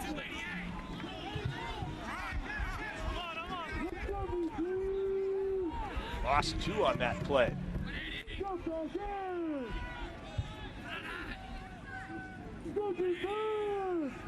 Second week in a row, the Falcon defense has been playing very tough. Here they come again after Terrell, and he is thrown to the ground. Face mask. By Brian Thomas, although we're going to have a penalty probably, as you said, for face masking. Yeah, it's a great play. He beat the rush on the outside. The big man put his paw up, and he was going to throw the quarterback down. Personal foul, face mask on the defense, number 40. 10-yard penalty from the previous spot, automatic first down. Going to throw him down like a rag doll. Watch this. He beats him on the outside, gets the paw up, grabs the mask, throws him down. It's a great technique to beat him on the outside with a quick rush, but he grabbed the mask. Had it not been for that call, that would have been 7.5 tackles for loss out of 18 tackles for Brian Thomas, and would have put him into the team lead in that important category. I think that's about the only way he could have made that tackle as it was. It was a nice speed rush on the outside, though. I'll tell you what, he's pretty quick. 1st and 10 from the 33 after the penalty. And they really read that beautifully. And Braverman on attempted sweep was just thrown to the turf like a rag doll. Well, as you see there, it was number 43. Once again, Brian Thomas. He said, all right, I'll get a tackle for loss on this play. What the Falcons are doing defensively against the Broncos is they are staying home. These misdirections, the jet sweeps, the reverses, they're not buying it. They're staying home. That's good coaching. That's good scouting off the film. Brian Thomas started every game last year at defensive tackle, and he's doing a stalwart job again this year. Pressure again, out to Braverman in the left flat, but there's not much running room. And he is stopped by Gabe Martin and DJ Lynch, 2 of the Falcon veterans on defense. Lynch just back from injury. Great job by Zach Terrell. He's in trouble. He knows it. He goes to his check down. He knows he's out on the sideline, and he dumps it off for a positive gain. That's good quarterbacking. But not positive enough to avert a 3rd and 7. And a big play here.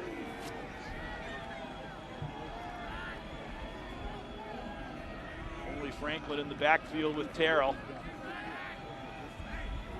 Falcons really came up hard to meet that sweep on the previous play. And they're coming again on this play, but the pass is caught on a crossing pattern, and Darius Phillips, he's got great speed, outrunning everybody to the end zone for a 64-yard touchdown. Well, the Broncos held up the money sign again, the cash stick. So they definitely took it to the bank that time. It was a money play. They held up the cash sign. This is all on the quarterback. He read blitz, went to the hot receiver to the blitz side, drive slant, hit him right on the numbers, in stride, so he didn't have to stop. Touchdown. Zach Terrell made the read, read the blitz, and checked to a drive slant. And he picked up a good block right at the point of the reception, and he just did the rest with his burning speed. Braverman, we said, does a 4.3 40, and Phillips is just as fast. So you can see right there how he left all of the fleet Falcon defensive backs in the lurch. Such an intelligent quarterback play. That was the strength of Terrell. He's more of a cerebral quarterback. Yeah. The kick is up and no good. And that could be a real factor, as now a 6-pointer will be enough to put the Falcons back on top. Nonetheless, Western Michigan with a quick strike, something they're known for, and they take a 19-14 lead. Credit Terrell all the way. He had one play. He didn't like it. He saw the Falcons were blitzing. He went up underneath the center, had a chance to change the play, changed it to a drive slant right where they were blitzing, hit the receiver on the money. He's outrunning the coverage. Great call by the quarterback. That was all the quarterback. Western came into this game with 45 plays of 20 or more yards and 12 scoring plays of 20 or more yards. Rack up another one. And you understand why Zach Terrell's doing 15 yards per completion. There you go. And that's what we talked about earlier, too. A short pass that they turn into a big for one. A long game. But the fact that Coach Fleck is very happy with his sophomore quarterback. He read the blitz, changed the play. He went to the drive slant. And what you do, Greg, is you go to the area where the blitz is coming from. So the route takes the place of the blitzer. You hit him on stride. There's nobody home, and that's exactly what happened. Those numbers look Falcon Fast-esque. 4 plays, 80 yards, 2.5 minutes, but they did it on one big play. 2:37 the time elapsed on that scoring drive. What a ball game we've got here. See if the Falcons can answer back. This game has taken on the aspect of a heavyweight boxing match. Well, it'd be interesting to see who comes out for quarterback for the Falcons, because I think the backup has still been taking snaps. So, fielded on the 7-yard line. Ronnie Moore. He's got some daylight and out to the 32-yard line before he is stopped on the play by Austin Guido. Another and flag. Moore is getting up slowly. That's another player the Falcons could ill afford to lose. Well, he had a Falcon and a Bronco mixed up on the outside. The gunner was being blocked, and they got into a little giving each other the business. The striper threw the flag, and I don't know if which one he picked out, but he threw the flag. Back to the play. Now, face mask on the kicking team, number 6. The 15-yard penalty. That's on Asante Brown, and now a face masking penalty against the Broncos after the Falcons were guilty of one on the previous series. And meanwhile, they continue to attend to Ronnie Moore, who is the Falcons' big breakaway player. Recently passed 1,000 career receiving yards, just the 33rd guy in school history to achieve that. And there you see he came down hard, and they're still looking at him. Let's take a break. 19-14, Western.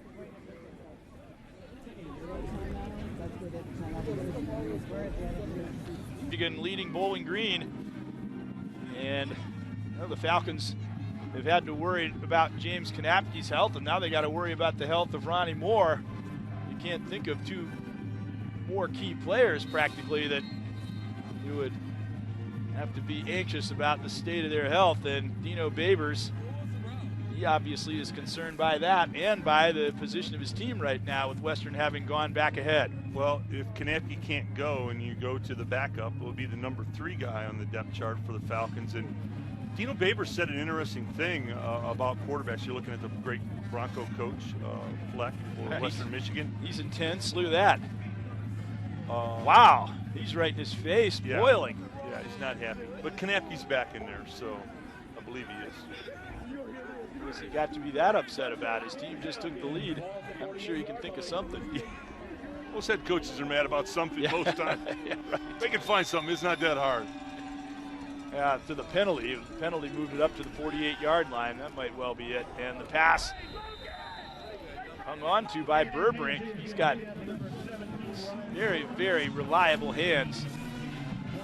Just a 4-yard gain, but they'll take it into Western territory.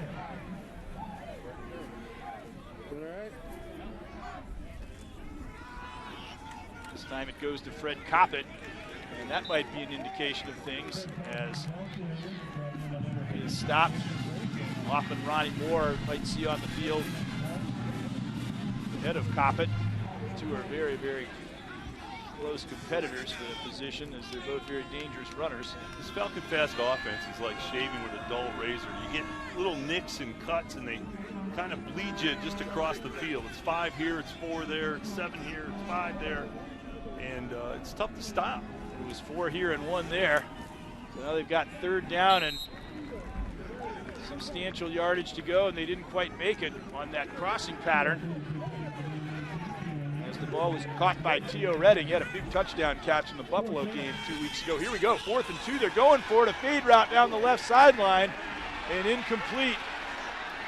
Napke overthrew his man, but a flag down. No, he's waving it off. He's saying no. Well, the official down there was waving it off and saying no. It was a fade, it was a go route. They're making the interference signal, though. Well, he waved it off when he came back. I don't know what he was thinking. They're still making it. Pass interference on the defense, number Okay, 7. well, I guess he's going with it. Automatic first down. Now Coach Fleck's got something to be Yeah, upset he's about. not going to be happy about that. When it was a go route on the sideline on a fade, Kanapke's credit, he got it out there. I know he's not feeling so good after a couple of the hits he's taken today, but he did step into that one. He got it out there. I thought it was well covered. I don't know what the striper saw. It looked legally well covered.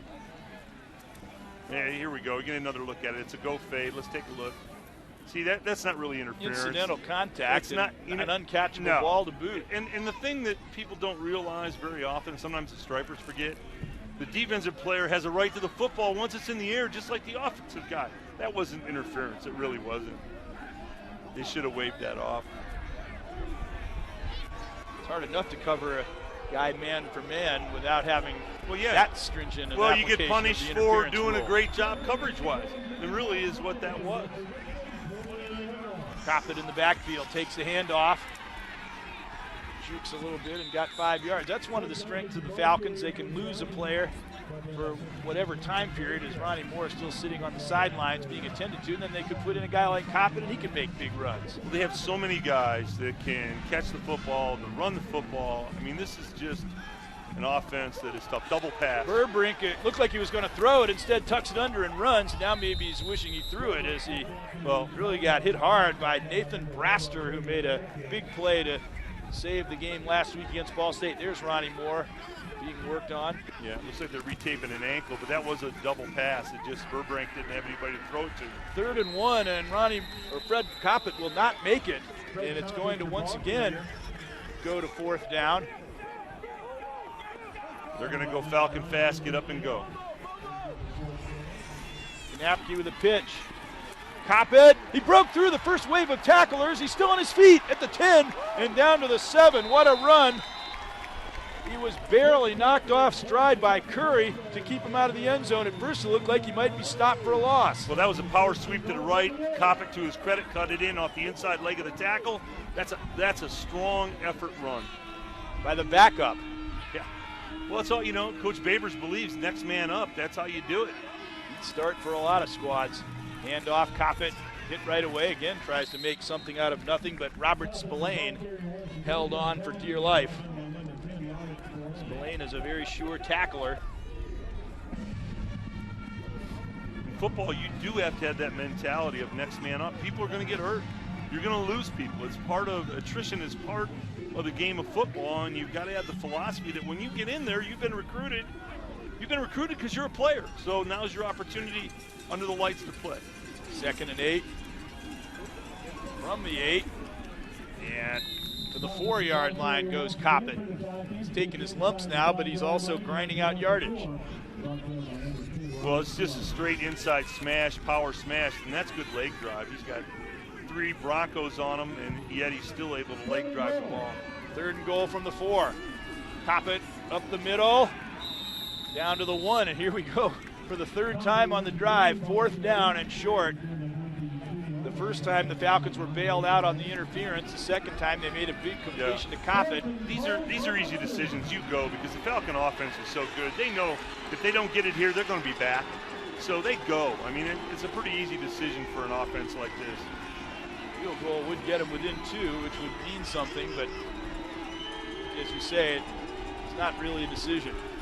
Coppett in the backfield. That's a tough play. Jackson, and they're not going to get interference this time after that last call. No. That's a tough play to convert in that situation. Well, the call itself was a nice call. It was a back shoulder fade. not a real fade, a back shoulder fade where they're throwing it away from the defender in the opposite shoulder. The idea was there, the coverage was good, and to your point, that's a salient point. The striper was not going to give you an interference call. Because you know what? In their mind, the stripers, they know when they missed one, and they have a way of kind of evening things out a little bit, and they know they missed that interference call. Nonetheless, take your pick. You're down 2 and you're kicking off to an explosive return team, or you're down 5 and they're on their own 2. I think the latter. Yeah, and BG's offense, better. They know they're going to be back. You know, you can't stop them. They're going to march down the field. They just got to stop Western. At least they're got a 98-yard field in front of them, although they had a 98-yard touchdown drive in that Toledo game. 1-yard gain there on first down.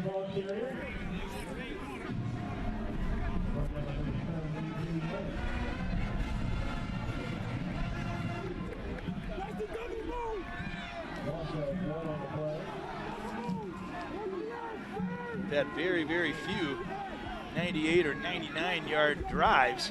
One of the 5 longest drives in program history in that Toledo game, and they'll have to equal that to score here. Actually, they lost one on first down, so they're back at their own 1 now. Does that make it a 99-yard drive?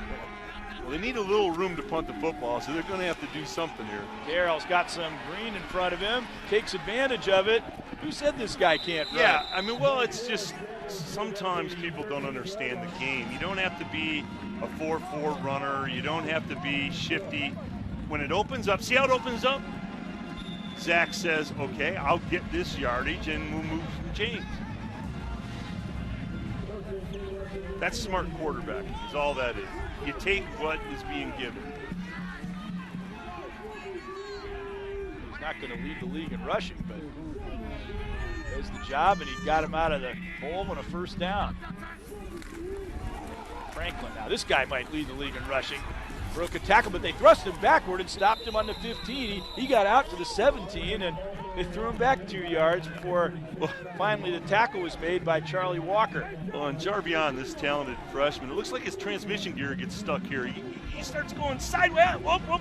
Blew a tire, he went sideways. If you see that, Walker was totally out of the play, and he came back and made the tackle after they threw him back in his direction. Still a pick up of 4. Actually, they gave him the spot on the 17. Gave him forward progress. Fake to Franklin. This time, Terrell, discretion the better part of valor, and he falls at the feet of Charlie Walker. Yeah, that was not a great design. They were making a little fake here to the big freshman. They're bringing Zach out really on his own. He had one little dump-off pattern. He had no chance there. That was a poor design for the Broncos. You always got to give your quarterback a chance, an opportunity to make a play with multiple side receivers. They had one guy out, and he was covered. Charlie Walker was rated as one of the top 44 players in Michigan prior to coming to Bowling Green. Made 2 big tackles here. There's a pass out, caught by Davis. Corey Davis is converged upon before he can get the first down yardage, and the Falcon defense comes up big. Well, this is just a quick hitch. Going to get a block, try to get a block, which they didn't make on the outside, and let him run, get yards after the catch. And those are really running plays on the outside. But credit to Falcons. What they're doing is they're playing cover 2. They're rolling the corners up, and they're trying to take those quick hitches away. So back to punt. Jay Schroeder. They better watch out, not give him too much room to run. He skies one, and it takes a long Western bounce. And it is down on the Bowling Green 23, which is a 57-yard punt with no return. Let's take a break. Western leading 19-14. 19-14, Bowling Green drove to the very threshold of the end zone, could not get any points on the board on their last drive, and now they've got to roll up their sleeves and try again starting from their own 24. Well, but before we get to the offense, credit the Falcon defense, Greg, because you were looking for adjustments, and we said there weren't going to be many. Well, there hadn't been many, but there's one slight one. They're playing a cover 2 coverage, which means both corners are up on the line of scrimmage, the safeties are over the top. and they're rolling those covers, those corner covers into the quick screens and the quick hitches, and they're taking away a play that Western likes to use. Maybe they were just a little bit over-aggressive on the one play that resulted in the touchdown. Well, they caught him in a blitz, and credit Western, they caught the Falcons in a blitz and took advantage of it. Pump fake, handoff to Travis Green. We haven't seen him carry the ball for a while, and he manages to get out to the 28-yard line. Take a look here at big numbers have been put up in the Mid-American Conference. We'll see that. Bowling Green, the top scoring team. Western third. Toledo undefeated in the MAC second. Long pass. That'll be too far for Heath Jackson. So obviously both of these teams, ranking two of the top three teams in the MAC, are capable of scoring at any time. Curry had that big interception, and he's also covered in receivers like a blanket. He is a valuable safety out there. Curry is physical. He knows the routes the receivers are running. He can tackle. He can cover. He's a difference maker. 6'2" senior. Western had very, very few seniors on their one-win team a year ago. Only 6 on the whole squad, but they're being led very ably by their upperclassmen this year. Green took a heavy hit there from number 10, Robert Spillane, and another incompletion. The Falcons go 3 and out on offense. Well, here you go. I think this is just a little inside bubble screen, and boy, again, and these are good clean hits. They're going at the shoulder pad level. They're timed up right, and they're physical. They all came and thrust their clenched fists toward their bench. Say, hey, we're making plays out here. Well, the defense is a brotherhood, really more than the offense. Defense is you got to trust the buddy next to you, and you're in it together, and a little bit of a brotherhood on defense. Tight spiral, beautiful punt, flag down, fair caught at the 22. So that is a 51-yard punt with no return. And you could hang it on the wall. It was such a pretty spiral, but let's see what this call is going to be. Illegal formation on the offense. 5 men in the backfield. 5-yard penalty. Replay 4th down. Shame to make him kick that one over again. Well, what that means is one of the Falcons didn't get up on the line of scrimmage and created that penalty.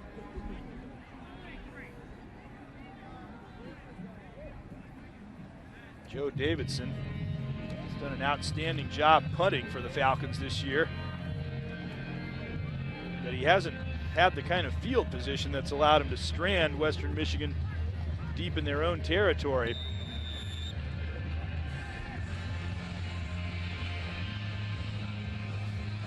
I mentioned 4 punts that he had land inside the 20 a week ago, including 3 that were inside the 10 and 2 that were inside the 5. Stationed back on his own 8. Pretty difficult to strand them when you're back that far. This time a lower line drive kick. Fielded at the 28. Braverman with a chance to run it back. And Western picks up about 8 yards of field position as a result of the penalty. Great job by Braverman picking it up, though, because if you let it bounce, you lose another 10, 12 yards. Then maybe he does strand him inside the 20. Yeah, I mean, that's just such smart football play. Don't let it roll. Pick it up and get what you can get. That's a great play. Great special teams play. He did get a little bit of a fortunate hop. If he had to reach down to his shoe tops, it would be a tougher, yeah, absolutely. But still, letting that ball roll and you lose all that yardage, to me, it's too hard to come by. Michigan State leading Indiana in the second quarter, 7-3. That's the team that Bowling Green beat Indiana on a last-second touchdown pass from Kanapke to Roger Lewis. Bowling Green stunning, showing pressure at the line of scrimmage. They're coming with it. Play action, looking downfield. Carroll running for his life, and he throws it. Sutton caught it, intercepted it, but unfortunately wasn't in the play that time. But at least he had a receiver in the area. Well, it was an interesting play because the Falcons showed blitz early, and Zach didn't really go to a drive slant, which he should have gone to a drive slant to the top of the screen like he did the last time for a touchdown. It was the same blitz that they got a touchdown on. Surprised he didn't check to it. Bowling Green allowing yardage in a lot less prodigious quantity than has been the case throughout the year. Average it out for 4 quarters. There's a pass caught by Darius Phillips. He's the one who made that big play earlier. Otherwise, those yardage numbers would be a lot lower still. There's going to be a hold on Western on the quick screen. One of the receivers was holding a Falcon out there. Good call by the striper. Holding on the offense. Yard penalty, still second down. These quick screens aren't working as well now in the second half because the Falcons are in cover 2 and they're rolling up the cornerbacks and there's no place to go. You can't block them all. Those guys running to the football. If he breaks one tackle, there's always another guy there. Right. 2nd and 10 from the 27. Cody Calloway continuing to get loose on the sidelines. The Falcon backup quarterback in this game. As we continue to keep an eye on the health of James Knapke. Again, the Falcons stunning at the line. This time, brought back into coverage. The pass, Nick Johnson thought he had picked it off, but it was called trapped. Well, Zach Terrell, you called it, Greg. The Bowling Green was blitzing.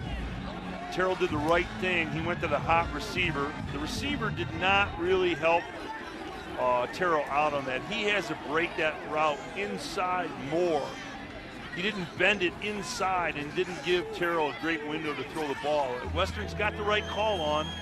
It's a skinny post, but he doesn't get inside. The ball's thrown inside. Johnson had a hard time finding the handle and seemed to make contact with the ground before he managed to gather it in. Terrell, again, run out of the pocket.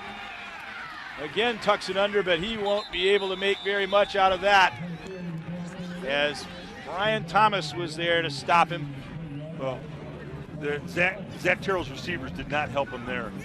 He had all day. He could have made a ham sandwich back there with mayo. On rye? Yeah, on rye, on anything he wanted. He had all day. He was looking for a receiver. And what happens to young receivers that don't have a lot of reps sometimes, when the play breaks down, they stop and just kind of look at the quarterback. They have to keep moving and create a window so he's got somebody to throw it to. They're coming after him this time. Angles off that rugby punt. This time he won't get as healthy a roll, and Bowling Green will get a little better field position on their own 32 before it rolls dead. So here's an opportunity for the Falcons to reclaim the lead, but they're going to have to throw their offense back into high gear. They've scored on 2 drives, and then they had the one that stopped on the 1-yard line on 4th down. And those are really the only 3 drives throughout the entire course of this game that they have looked effective on offense. Yeah, and it's funny how we say they're mirror teams. Both of these clubs are so similar. And in the second half, to start the second half, they both kind of struggled offensively, which we didn't expect to see. Saw massive Richard Ash, 6'3", 314. He was a transfer from Michigan. So you know he could play as he was recruited to play there. They've got a couple of Big Ten transfers. Brian Williams from Indiana also on the Western roster. Knapke sacked. Maybe got up close to the original line of scrimmage as Jamar Simpkins got to him. Well, if I were the Falcons, I'd be protecting my local quarterback, the excellent James Knapke, because I don't know if he's going to be able to take too many more hits today. He seems a little slow getting up. Burbrink again wide open in the middle of the secondary, and he got out to the 46-yard line. He's been a real go-to receiver in the second half. These are just hitches. You drive down 6 steps and you turn around and find the hole, and the quarterback gives you the ball. This time they pass out for Teo Redding. Caught at midfield. Same play, a hitch. A hitch means you drive down 3 steps, 4 steps. The quarterback waits till you turn around and then delivers the football. And the reason they're high percentage plays is because they're stationary A to B throws. Nobody's moving. It's you're throwing to a stationary target. What was that one for Western earlier? A to B to C to D all the way to yeah, F right. and G. Right. I don't think that was on They did complete it, by the way. I don't think it was on the fancy cards, though. Not at all. Pass caught again by Tio Redding as he lunged out to his right. Just nickel and diming it down the field. I'd be surprised if Kanapke doesn't have some kind of a rib bruise or something. Because if you notice when he's throwing to the outside, the ball's not as accurate.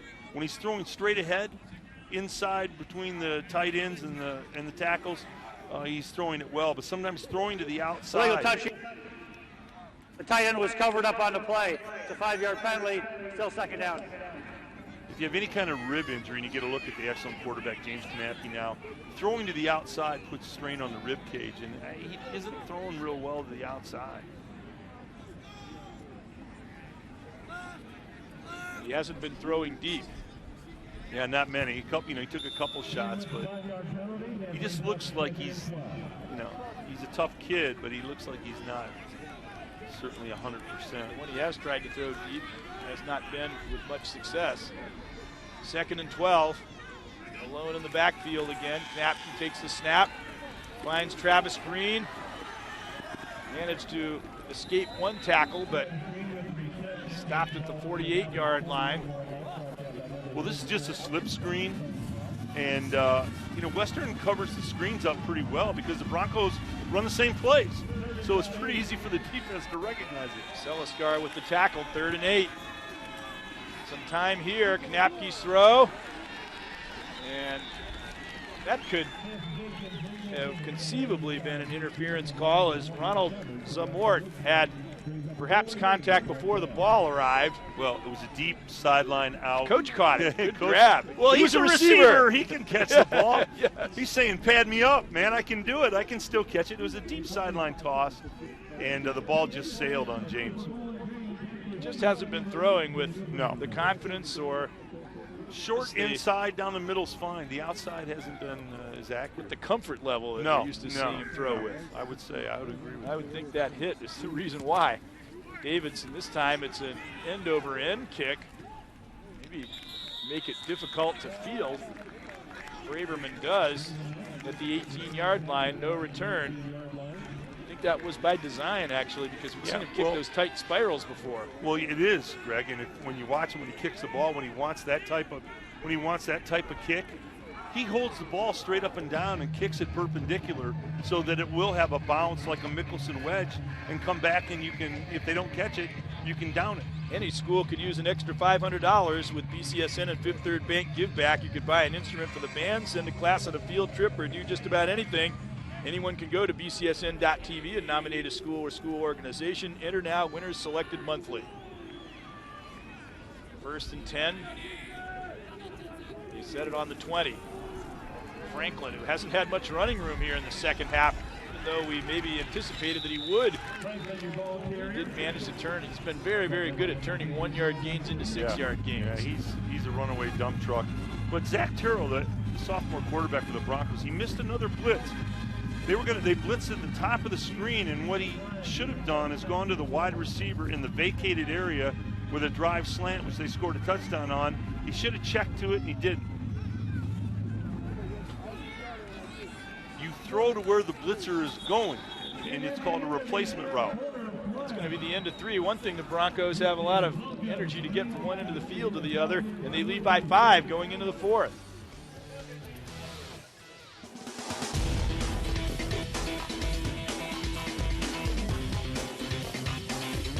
Another nip and tuck game against the Western Michigan Broncos. We mentioned this very important game for both teams. Western very much still in the hunt in the West Division, but they need this game if they're going to stay that way. And the Falcons with a leg up, but Akron playing Ohio very tough. Akron could end up leapfrogging the Falcons and getting the inside track in the MAC East if the Falcons aren't able to take care of business here in this game. Coach Bowden's done a great job at Akron and turned that whole paradigm around. Happy for him, and the MAC is well balanced and tough. Yeah, him getting the Akron job was biggest news there since Jerry Faust took over. Yeah, absolutely.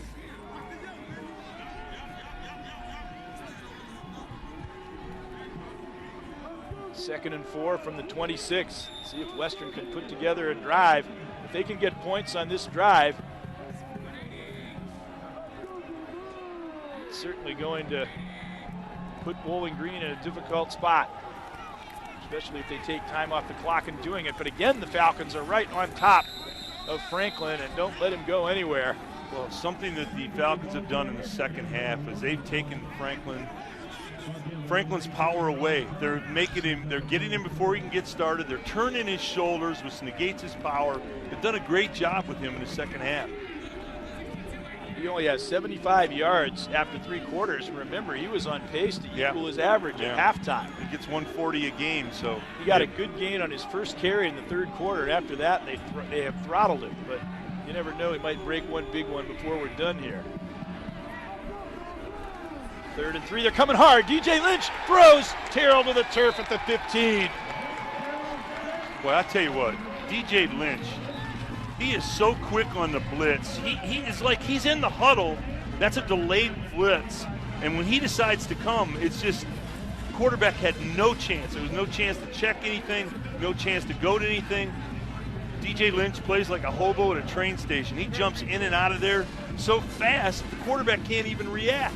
That's at least the 2nd time we've seen him in the backfield before the ball. It's like he's in a huddle and he knows the snap count. 2nd team All-MAC at linebacker last year. And what a big boost for Bowling Green to get him back. Another one of those rugby-style punts, but this time the roll will be limited by the fact that it rolled out of bounds. So decent field position for the Falcons at the 34-yard line. But their offense has been out of kilter here in the last few series. They need to get back the form that they showed when they got that 2nd touchdown. Yeah, they've lost their rhythm, and they got to get back into rhythm. And the rhythm for Falcon Fast is you start hitting those short passes, boom here, boom right, go left. You run the ball a little bit, come back to the short passes, and then when Western rolls their safeties and corners up, then you go over the top. This has been a defensive struggle. We were almost led to believe that those words would become obsolete. But both of these teams have played tough defense today.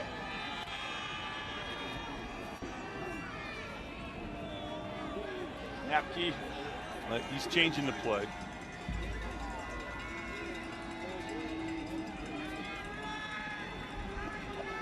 Once again, settles back into position. Green in motion. Hits Green wide open, and he was just stumbling a bit to prevent him from accelerating, and Robert Spillane stopped it for a 7-yard gain. It could have been a lot more. This time he pumps, goes downfield. Bird brings behind the defense. It hit a man in the helmet, and it was caught by T.O. Redding at the 25-yard line. Well, they faked the quick screen. They're going to call it incomplete. They faked the quick screen. This is great play design. Knapke pumps it on the outside. Quick screen, pump it. Then you got to go over the top. Puts it right there. It hits the Western player.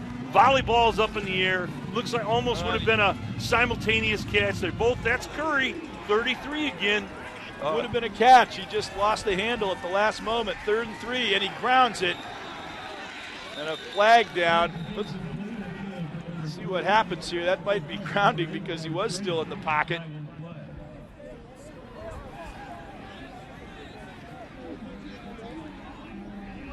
Hold. The penalty is declined. 4th down. So Western stops the Falcons again after it looked like they might have something going on that drive. That initial completion to Green and then that almost long completion. They're making sure we want to decline this. Yeah, coach is saying, okay, here we go. Davidson back to punt. Falcon offense still out of rhythm, and you just have to wonder how Napke's feeling down there. Doesn't appear to be 100%. There's another spiral punt. Braverman fields it at the 24.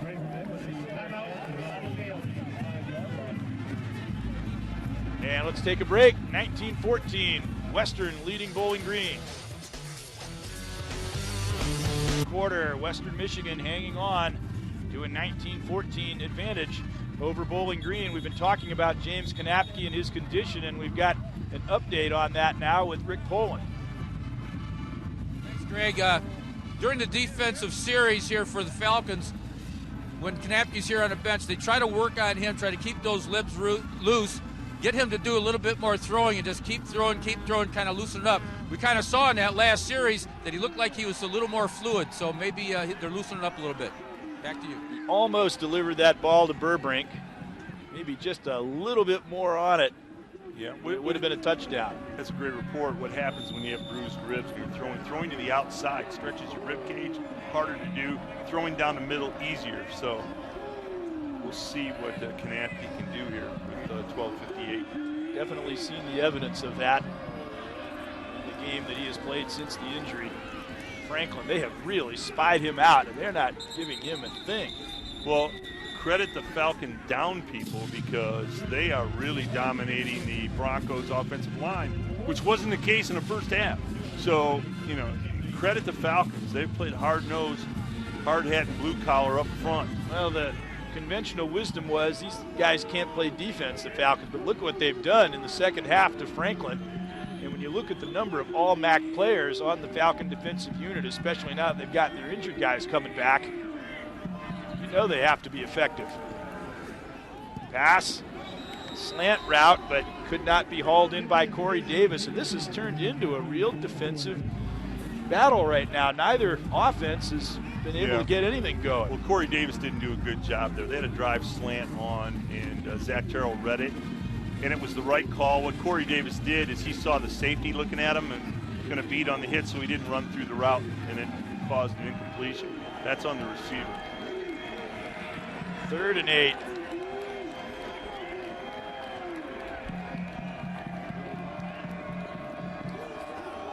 This time Western trying to get on the same page. Carroll back.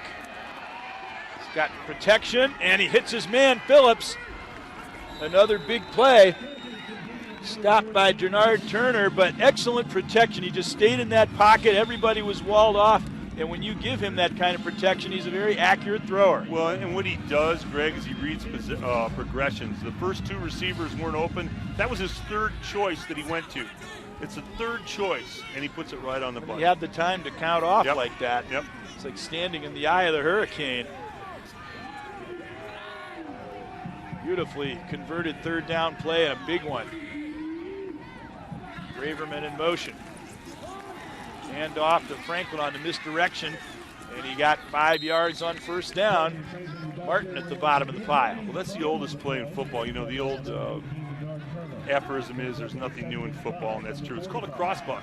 When they're running it out of a shotgun, Franklin does a good job. And again, when he gets his shoulder square and running downhill, he's very difficult to handle. I think George Hallis would have found some of these offensive schemes today a little bit novel anyway. Yeah, absolutely. He was the real innovator when he came up with the T formation. 2nd and 5. And there is Franklin falling forward. That's about all he's been able to do in this game. He's got within a couple of yards of the 1st down marker. It's 3rd and 2. Well, it's that crossbuck action again, and they give it to the big freshman, 6'2", 220 they say. I say a little bit bigger than that. Averaging 140 yards a game. He's held under that today, but he's a couple busted tackles away from a big play. Yeah, I mean, every play he's a couple of busted tackles away. He's a away. strong runner. You cannot let your guard down for a moment with him. 3rd and 2. This time Terrell keeps it, and he makes the 1st down. Avoids Charlie Walker. Bernard Turner finally stopped him. And I'll tell you, he's a smart thrower. He's a smart runner, too. He really is. They fake to the running back. It's an option pass where Zach Terrell has the option to pitch the ball or throw a pass route. He decided to not do either and keep it himself. Broncos haven't won a MAC title since 1988, but with this young talent they've got, it might not be too long in the future that they could be serious contenders for that. The future could even be now. Franklin, as they try to break down the defense, he stayed on his feet. Walker finally got him to 35. I think there was a moment when everybody thought he was already down. Well, that's what we were talking about earlier in the broadcast. power, and power breaks you down in the fourth quarter. Suddenly those arm tackles that would maybe bring them down earlier don't in the fourth quarter, and that's where a power back will eat you up. Great job by Charlie Walker to continue to pursue. That missed extra point is really key because he's got 100 yards now, even 4 yards a carry, but because if they only get a field goal on this drive, it's still an 8-point game. But a touchdown would really put Western in command. Phillips in motion.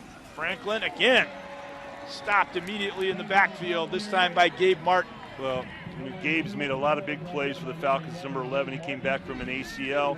I think he won the Buffalo game for him when he jumped the dig route, picked it off, changed the game paradigm. He's back, maybe not quite 100%, but he's doing a fantastic job. Falcons are blitzing the Broncos at many opportunities here, and Zach Terrell's going to have to check out of the blitz and hit some of those drive slants. 2nd and 12. It's been an old-fashioned slug-it-out football game. You don't see many of those these days. Terrell wide open. Everybody followed Franklin, and he's got another first down. And he goes down on the 16-yard line. What a great ball fake. This guy can run the football. Yeah, what a great ball fake. Watch this. He fakes to the big freshman, keeps it himself. The ball fake makes it. Good blocking on the outside by 84 for the Broncos. But this quarterback is he's a special young man, a special sophomore. Run, throw, smart, check off, do pretty much anything you need. He's careful with the ball. He doesn't make mistakes. He's a leader. He's what you want in your organization. His backfield faking has been impeccable. And he had the whole Falcon defense faked out that time. Of course, Franklin's a pretty effective decoy. Well, they got to respect him. Faking to him makes a difference. There goes Franklin breaking away. And he will saunter into the end zone, a fine cutback, and the words we were speaking earlier about what he can do in the fourth quarter have just come to fruition right before our eyes. Yeah, a power back will eat you up in the fourth quarter. See, you get a couple arm tackles there. An arm tackle isn't bringing Franklin down. You know, he's a big, strong, powerful guy. And in the fourth quarter, that's his lunchtime in the fourth quarter. He eats you up. You can see a few fans getting up and leaving at this point, which I think is premature. However, it is going to be a big challenge for the Falcons now if it wasn't a big enough one already. As Western will seek to go up by 12, and they do. 26-14, the Western Michigan Broncos, after giving up an early touchdown, have dominated most of this football game.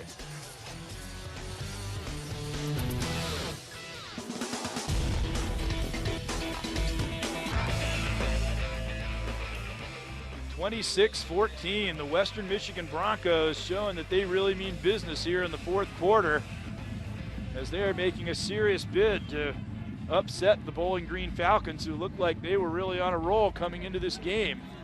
Well, that drive by the Broncos was really two people. It was a quarterback, Zach Terrell, made a couple of great runs, a couple of great decisions, and then the big hammer, the freshman, Franklin, you know, his physicality. He's a power runner, and the power runners eat you up in the fourth quarter. That's what they do. He made two runs in particular, the touchdown run and then won a few plays prior to that in which he really showed that he was grinding the Falcons down. Most of the carries, they stopped at the line, but the one or two was enough to make a huge difference. Now the Falcon offense has got to get untracked if they entertain designs on winning this football game. And touchback as the ball is fielded deep in the end zone by Andre Gibbons. As the Falcons get set to take over, we'll remind you that you can recognize a high school coach for BCSN's Coach of the Year, and your school's athletic department could win $2,000. Go to bcsn.tv to complete a nomination form and recognize any coach in the Buckeye Cable System service area. The deadline to nominate a fall season coach is November 2nd. First and 10 on the 25. They take the touchbacks out to now. Napke dumps it out for Green, a little bit behind him. DePalma was right there with him, but they pick up a decent gain on first down. That's okay. They get in the rhythm of Falcon fast, short completions, some peekaboo draws, and then you suck the defense up and you try to throw over the top. Pitch out, but that was not going to work. He had no room. That pitch didn't fool anybody. The student body for Western brought him down. That was really not good play design. They ran a speed option to the short side of the field. The problem with it, there's no place to go. I mean, the sideline reacts as a defender, so there was really no place for the quarterback or the pitchback to go. 3rd and 9, Knapke downfield and overthrowing T.O. Redding. Well, T.O. on that one, Greg, that's on T.O. That's a seam go route. Knapke threw it. He's hurting a little bit. He threw it well. T.O. slows down there. He puts his arms out 2 steps too soon. If he runs through the route and puts his arms out at the last second and dives, he has a chance to make a sensational play. 4th and 9. The Falcon defense has almost been stopped dead in its tracks in this entire second half, with the single exception of the drive that they got to the 1-yard line. We're stopped on 4th down. Davidson, a short punt, doesn't take a good roll for the Falcons. And it's almost starting to evolve into one of these games where things just aren't going the Falcons' way, and they are going Western's way. Well, you know, when your quarterback's hurting a little bit, we're not doctors up here, and we don't have a medical report and so forth, but you could see that James Knapke, the brilliant quarterback of the Falcons, isn't the same guy throwing the ball that he was. So one of those hits, whether it was the ribs or whatever, you look at the outstanding Bronco coach, Coach Fleck, one of those hits on Knapke has done something to him, and his ribs are sore, and he's having a difficult time making throws and being accurate. And if he's not accurate with this offense, you've got nothing. I mean, that's what the offense is based on, is accuracy. Well, we don't have a medical report, but we got Rick's report. Yeah, so Rick's we know something's going on. Rick Pullman's done a nice job. Rick's not there. a doctor, Mike. But, he's just reporting what they were saying, and it's obvious that there is an effect. Franklin, again, the Falcons have him, but that's what I said before. Most of the time when he carried the ball on the last drive, Martin on the stop there, with help from several others, most of the time they stopped him, but he broke free on those 1 or 2 occasions, and that's all they needed. Well, the Falcons, was a great call by their defensive coordinator. They were in a blitz. They brought everybody thinking that Western isn't going to throw the ball, and they're going to try to run and hammer the ball and eat clock with the big freshman Franklin, and they guessed right. And they got him running sideways. When you get him running sideways and you turn his shoulders, he's not the same guy. When he's squared up running downhill, he's a runaway truck. 2nd and 16. Carroll throws in rhythm, caught near the first down yardage by Corey Davis. We're actually near the original line of scrimmage. It'll be 3rd down and 9. That's just a drive slant. They've been running them all day, and there's an accompanying pattern to the drive slant. It's a slant and corner. You show slant, and then you break it to the corner. If Western could get that in their repertoire, I'll tell you, there'd be some people running free in the secondary.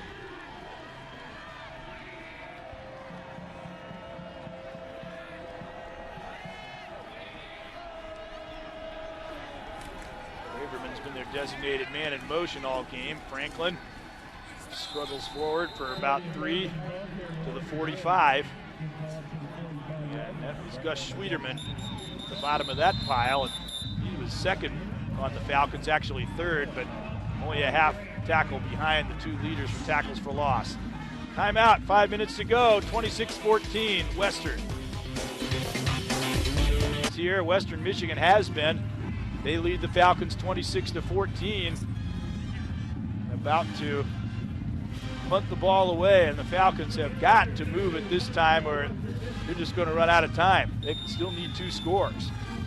Well, with Falcon fast, it's doable. I mean, it's doable. They can, 1 play is all they need. If it's clicking, it's doable. It's doable, yeah. It's got to start clicking and immediately. See where they end up starting to drive from. Burbank, driven back to the 10. He lost it. It fell right back into his arms, but they'll start on their own 9. And that won't help matters as far as the Falcons are concerned. Let's see what they've done their last 5 possessions. Not very much. 4 punts, And a loss on downs, that was the one that ended up a yard short of the end zone. Yeah, that's so not typical of Falcon Fast. And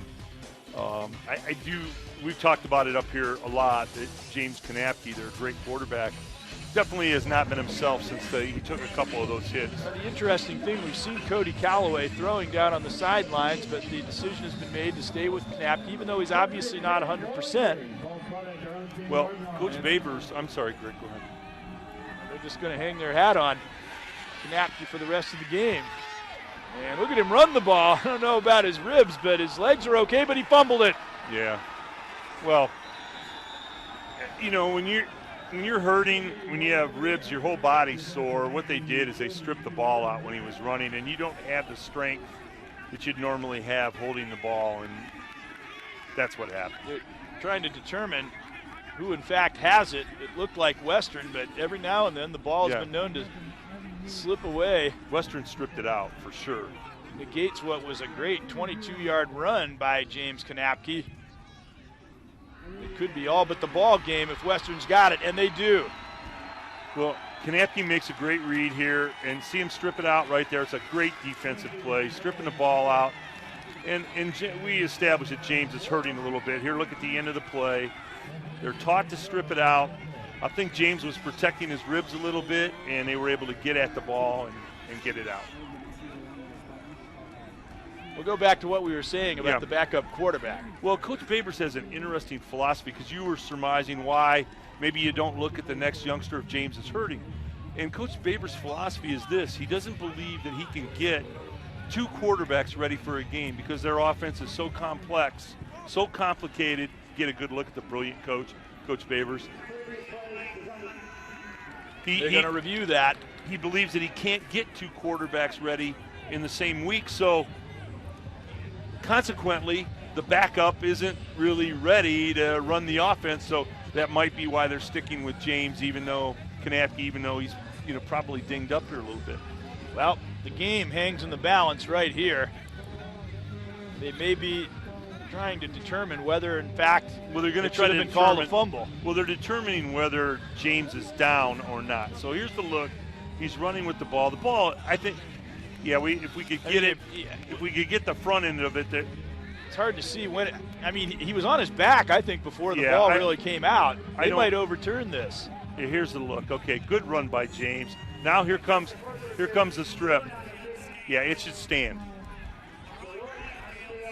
It should stand. Yeah. Michigan. Good call by the Stripers. It was a fumble. It definitely was a fumble. Great camera shot by our gang. They got it. It was a fumble. It appeared from my vantage point that his back hit the turf before the ball came out, but it certainly was not what you would call definitive. Well, the last shot that our guys gave us, it was a fumble for sure. It really was when you looked at it. So, but I think James was protecting his ribs. I think that was the issue. And now they're going to hammer the big freshman Franklin, I think, and try to eat some yardage. Franklin, again, they stop him for a 1-yard gain.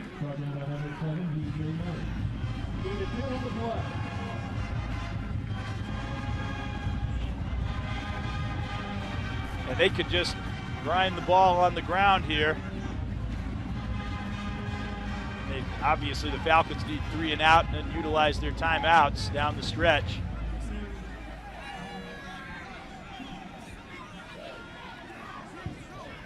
Second and 8 from the 31. They gave him 2 on that. Well, they're in a power I double tights, which means most times they're going to hammer off tackle with the big freshman.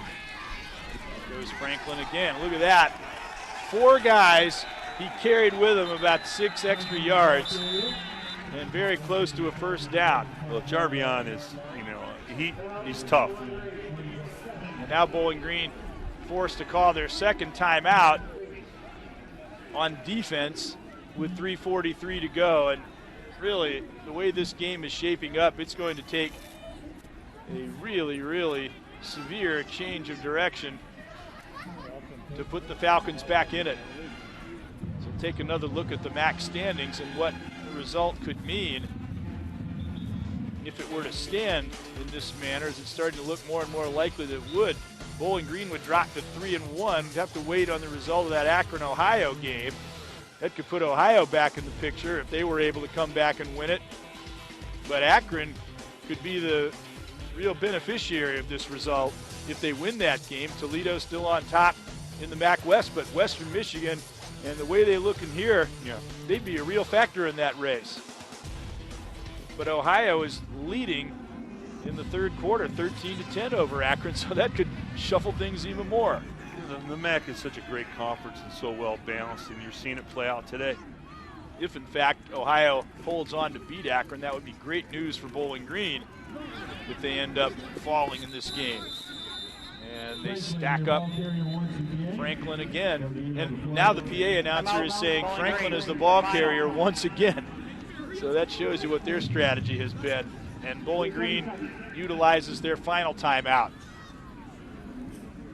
You know, when you've got the Falcon fast offense, using up your timeouts isn't necessarily as big of a factor because you're running so quickly anyway. If you're moving the football, you don't maybe need the timeout so much. Take a look at the upcoming schedule for the Falcons. At Akron, what a big ball game that'll be. And then they're back home to Kent State, their I-75 rivalry with Toledo, and that'd be a huge game as well.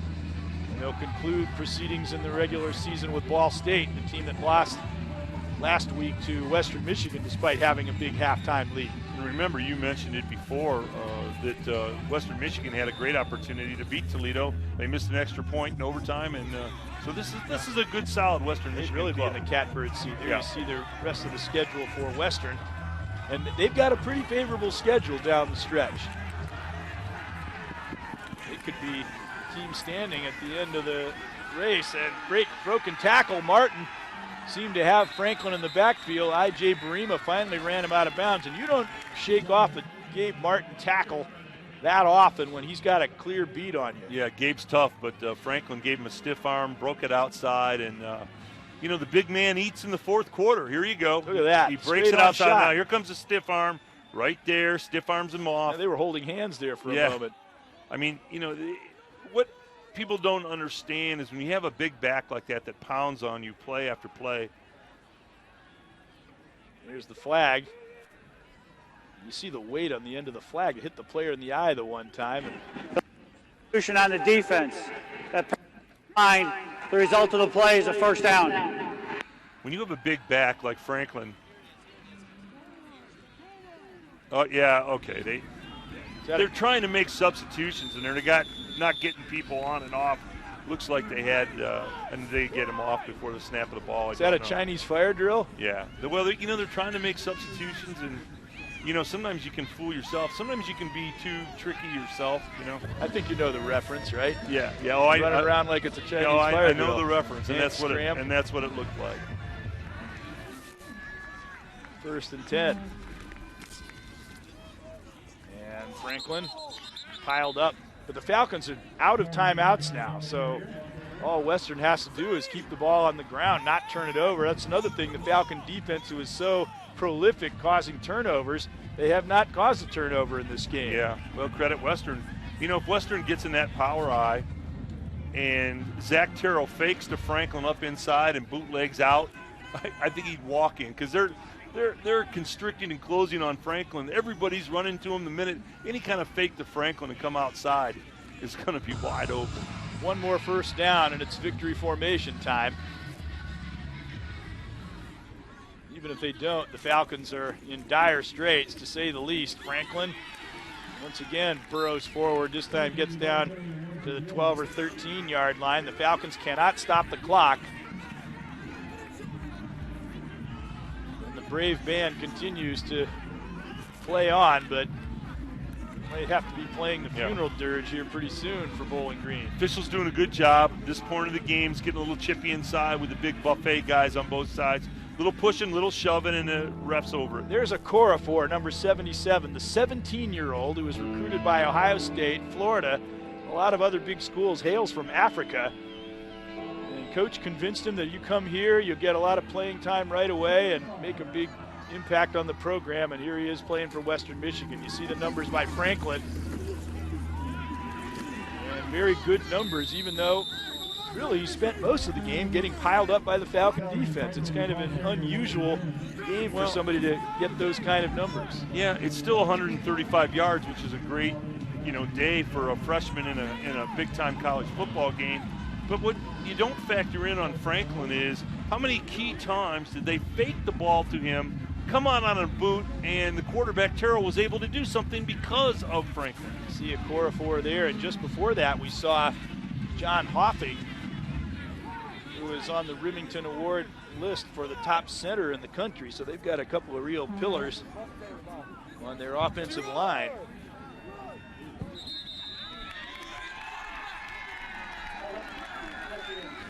Western Michigan calls a timeout on 4th and 1. With 46 seconds to go, it's very difficult to envision a roadmap to victory for the Falcons. But Western knows that if they get the first down, that's it.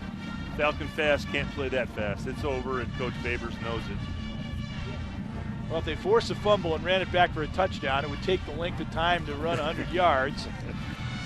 Then they'd have to onside kick it. And You're reaching. This one's done. Yeah, I think I'd let you say warm up the bus. Yeah, this one's finished, and Coach Babers knows it. And for the Falcons, this was tough because I think their quarterback not functioning the way he normally does because of a hit here or there really hurt their effort today. Well, that one play, if one play turned the result of this game, it was obviously the interception by Curry on which Kanapke was hurt. Right. And it's hard to say which of those two things was more significant to the overall result. I would probably say the hit on Kanapke would be the hit. Well, when you base the entire offense revolves around your quarterback and his efficiency throwing the ball, and then suddenly he's not as efficient, you've got a problem. It was a huge interception by Curry that allowed Western to establish a solid lead. Boy, Indiana's giving Michigan State a real run for their money, 21-17. That's a team the Bowling Green beat earlier this year. But that small consolation to the Falcons. Franklin to the end zone. I think they're going to say he was down beforehand, and that might spare Bowling Green the ignominy of giving up another score, because they might just take a knee and run out the clock. And instead of 33-14, the final score would be 26-14, and that is another small consolation. That'll put Franklin over his average for the season, which was 140 yards coming in, the top freshman running back in the country. Jarvion Franklin is, just as advertised. They're going into victory formation. He's a sledgehammer. He really is. He was that close from tacking on another touchdown to really emphasize the Western victory, but really it's got enough of a punctuation mark.